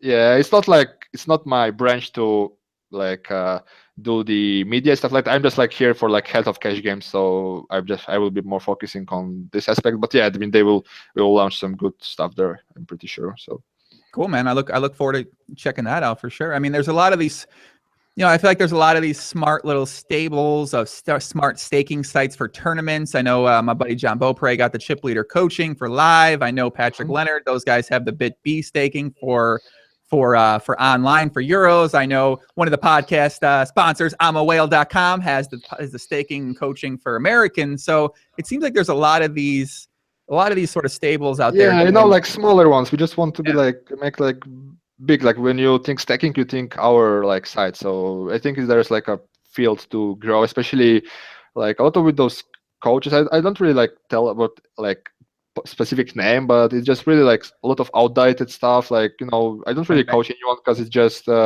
minus CV. Like if you are that good to coach some good players, then why you don't play yourself? So it's just yeah. But I mean, it's still like just main focus will be just playing. So it's just something I like. Bill Peck is also like kind of inspiring me to that to like move a little bit further, push it to the next level. Like Educa Poker has his site, I think, for Spanish guys. So we try to work something out. Andrea says LL the Linus Love. So little info on him, although he's from the same country. You guys are friends, right? Well, we have our Skype. Like actually, it was a funny story because I haven't really talked that much strat with him. But when I was like NL100, we were in the same Skype group, which is pretty funny. Yeah. And now you guys are playing. Yeah, some guys which were in our group, they're still like NL20, NL50 there, and then we kind of put it. But he's like, I think he learns alone a lot as well. But yeah, I have him Skype. I can get you in touch if you want. But yeah. Awesome, man. 1 year younger than me, I think. But I haven't really met him. He's 21? Yeah. I haven't met him in person yet as well. But kids, man, that's crazy. Yeah. 20, I can't, man. I remember I used to be the fucking 22-year-old poker player, man. Oh my God. I thought fuck, I can't. I saw your video. I saw some of your videos from that age, right? It was like that. Man, yeah, man. I think they're so epic. It's crazy. I think that first video I put up there for the 50,000 or was it the 600,000 hand one? No, I think it was the 50,000 hand one. 50,000 hands in 24 hours, and you have this sick massage girl. I liked her. Yeah, it's just nice. She was, dare I say, GTO for sure. Yeah, that was what, 2009. So that was what now? 8 years. Holy fuck, man. Crazy. 8 years ago. Yeah, that's wild to look back in that video. I got my shirt. I got all that un-GTO food over there on the table. But listen, I've had the biggest winning day. Can anyone else say this? I've had the biggest winning day in the history of a limit online. I won 40-some buy-ins at the tables, and I made $33,000 in the side. But I literally have the biggest winning day in the history of 10 cent, 25 cent. No one else can really say something like that, though. Yeah, actually, the sites are missing on that. They should have like a achievement list, and let's see, biggest winner this day, or like biggest winner this month. Like if you want, like if you click not track me, you're not tracked. But they should have like Pokerstars. They should have like a list, like achievements, like I don't know, most hands per day, and there's like a nickname who played that much, or most hands in month, or most hands in year, and stuff like that. They should have it like that, and it will actually motivate people to push a little bit more, which makes more rake for a site. So actually came up for this today. So do you think you said you think you should have names?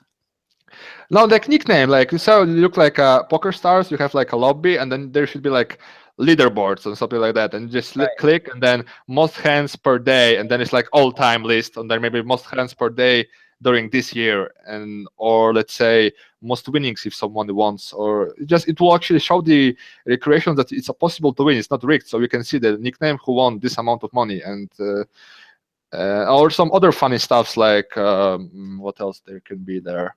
Like I just need to think, but there's some bunch of cool achievements you can maybe implement in the site to like not get any cash from that, but it's just a good leaderboard. Yeah, or maybe someone who played the most hours during this month or something like that. Yeah. You're giving me ideas for something I had kind of in my brain for my GTO club, what I'm doing with my group right now. But this isn't really kind to write these things down, because those are something I can implement straight away. That's nice. I've been working on like a gamification aspect for when you do certain things. You get certain amount of points for different things, and a way to incentivize, a way to encourage competition, or a way to encourage people to do more things. And I've been kind of trying to figure out exactly what the structure of that would be. And I like something like this is kind of like a branch of that, but it's something that can be separate, and it could be archived, it could be updated monthly, and it could have. I just like I like the way that you kind of put it, so I had to put that down. And Oh, nice. Put that. It's good because it's nice to give something back to community, because like when you're like only a listener, just only taker, and then it's cool, like especially when in this place, because if like no one will give podcast anymore, like all these top guys, I learned a lot from the organic mindset, from like Ben, from South. They're like guys I'm looking up to, and it was. Yeah, I think kind of what happens is that when you think about poker world, you think about the successful high stakes guys, and you think about everyone else that's in the poker world. It tends to be just very much like these guys. It's these guys that are like this. It's so much more of the other kind, and there isn't many really big winning high stakes guys at online cash. There's just not a lot of them. So there's just going to be so much more of the other kind. Yeah, it's just this 8 game is very appealing. Like most action is there, but it's just tough to learn all of a sudden 9-10 new games. Plus the guys are like super like set there. So yeah, just for now I need to pass on those games as well. But I mean, for sure, it's money to be made still. And even like I was actually like thinking if I will be like grinding my ass off like NL 10K, NL 600, and just play like 2 million hands in like a year, and then if I have like let's say some win rate, I can still make this amount of money, and it's yeah, it's motivating. I want to put this year, put it to the next level, because now I know how it is to be like pro, and yeah. I like it, man. We're definitely gonna be following along, man. We're definitely gonna follow along. We'll have to get you back on here for some updates as things go along. A couple last things. What you got? 2 podcast recommendations for someone that you think I could get on the pod that you'd like to see on?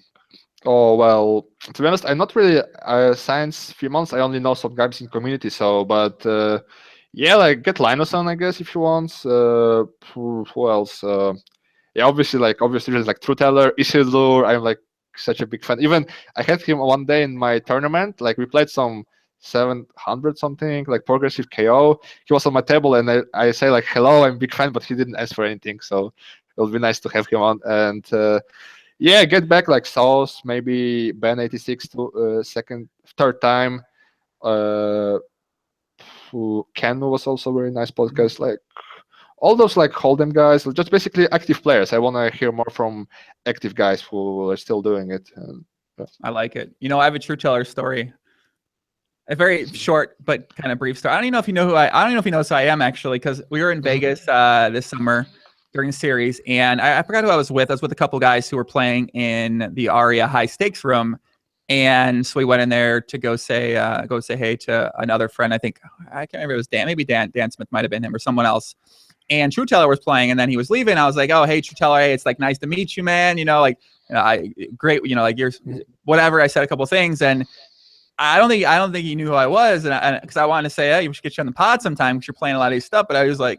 I don't know if he's just like quiet or like, I know I gave me this look and I'm like, oh, okay, never mind. Okay. Like, yeah, it's always awkward. Like, you know, when you just know someone from online. Yeah. You know, it's like maybe watch one of the pods of Ben 86 or with Sauce or Ike or all the guys he plays with. I mean, he may like, you know, Alex Uno, I just figured he did, but I guess not, man. I guess he never did maybe. So yeah.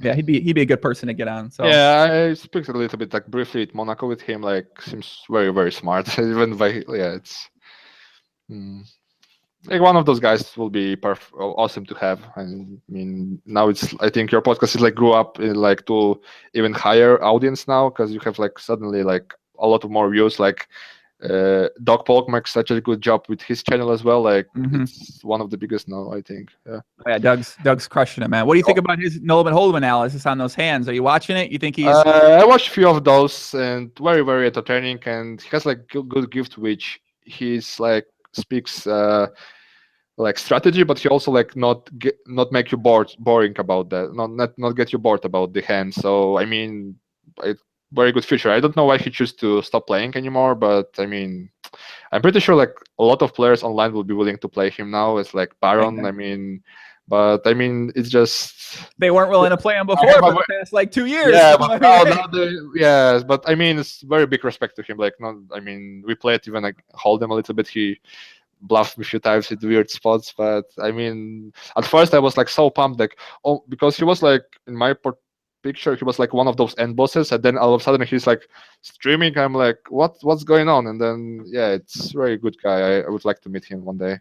Yeah, I think it's basically you get no action for like 2 years. You live in the United States, you keep traveling to get no action. Eventually, you're just like, fuck this, you know. And then he doing upswing poker. Now he's doing the YouTube. YouTube's blowing up. So I mean, I feel like his potential earning in poker is sort of capped in a way, but his potential earning in this other stuff is much higher. And then he still can play live, and then occasionally log 1 session or 2 sessions like online. It's nothing there. So yeah, I mean, it's good to have some, especially that he grinded a lot already. So I mean, shout out to him for being able to find some new ways to like earn money. So it's good. Right. The only thing that's gonna suck is that when people are like, "Oh, I'll play you now," and they're like, "Yeah, where the fuck were you guys wanting to play me?" Yeah, all those young vols, right? I mean, exactly. Yeah, now young motherfuckers want to play me. It's like, where were we at before, sort of thing. Yeah, but I mean, I don't know. Like, no one seems to play Baron, even heads up. It's pretty crazy. But yeah, I mean, it might be actually in boss there as well. But fucking Baron, man. Yeah, it's impressive. But the thing is that he always gets those good runouts. He always gets those perfect cards on the river. You will not see this on the graph, but it's like he wants to bluff catch, but it's always like clear hand. Like I mean, but always like, skill wise, it's super good. It's all those small details. Yeah. I mean, if you won't be good, then no one will really speak about like that. But it's just really easy, like to say who wins the most, who is like top guy. Well, yeah. Okay, all right. Let's give the people some last words to go out on, and then we'll wrap up the pod here with you, man. Cool. You give him some last words. Okay. All right, I'll give you something. Give him one piece of can you see this? I don't know what I'm doing with this ponytail, guys. I'm just trying to put my hair back. One piece of life advice you'd give the people out there watching right now. Yeah, well, I have like maybe 2. Which one first is like live your life like it's a movie. Like Joe Rogan was saying that. So basically, like wake up and like portray like your life is a movie. So if you're like a hero of your movie, what you will gonna do today, and then try to do it every day, and then see what happens. And just second is just like work hard and do what you like, and try to give as much as you can every day, and then it will be all right. Yeah. Amen, man. Amen. I love it, buddy. I love it. Well, we'll wrap it up. We'll be definitely catching back up with you this year. You said you plan to go to the series. Are you going to go out there at all? I don't have visa yet for USA, but maybe. Yeah, I mean, we'll see. We'll see what happens online, because I think now is big action. Then during summer, it might be a little bit less. So I will just decide on the fly. We'll let you know. Yeah. Never been there, so it will be. Those games are very, very high, dude. Those games are like. Yeah, I'm not rolled for those big games, and just hourly is better online. So that's the thing. But, right. Like, yeah, there's some. I mean, some of the highest, like there's straight no limit that runs sometimes in the Aria room. That's just fucking ridiculously high. I don't know how much straight no limit runs. That's a little bit lower. Besides maybe 25-50. I don't know how much runs in between. Yeah, it's just more fun to play more games. Like I think live, I enjoy it more tournaments, but it's just fun. You have like free-handed, you get all the hands, you get all the spots. And then live, someone opens 3 times in a row, they think they're like super loose aggro guy, and it's funny. I know what you mean. I hate live poker. Oh man! All right, let's wrap it up, man. It was great talking with you, Victor. I appreciate you coming on the pod. I'm sure people out there are gonna. This is definitely going to be one of the people's favorite podcasts for sure. So that's nice. Yeah. You gave a lot of really great stuff, man. A lot of just great wisdom, great outlook on life. And I am not surprised at all to see you've had the type of success you've been having, man. I look forward to seeing what you can do, man. Yeah, thank you. I look forward. It's going to be exciting. I'm pumped up. I'm pumped up, man. I feel like there's 1 year from now, it's like you're the guy sitting at the 1-2 tables. No one's playing you. Yeah, we'll see. I hope. I hope we'll play when I will be ready to play. They will play, but yeah. We'll see. Guys in the chat, appreciate all the comments, appreciate all the questions. Make sure you guys check out my new PLO hand series. I'll be going over the PLO hands, talking way too much strategy that I'm going to regret when I decided to inevitably play poker again. And which is, I guess I'm probably do that now. And but that's it, man. Much love. Yeah, Appreciate all the comments. Let me know what you thought in the chat below. Like the video, subscribe. Shout out to my coach for saying I have to say that for some reason. And that's it. That's all I got. Adios, everybody. Bye.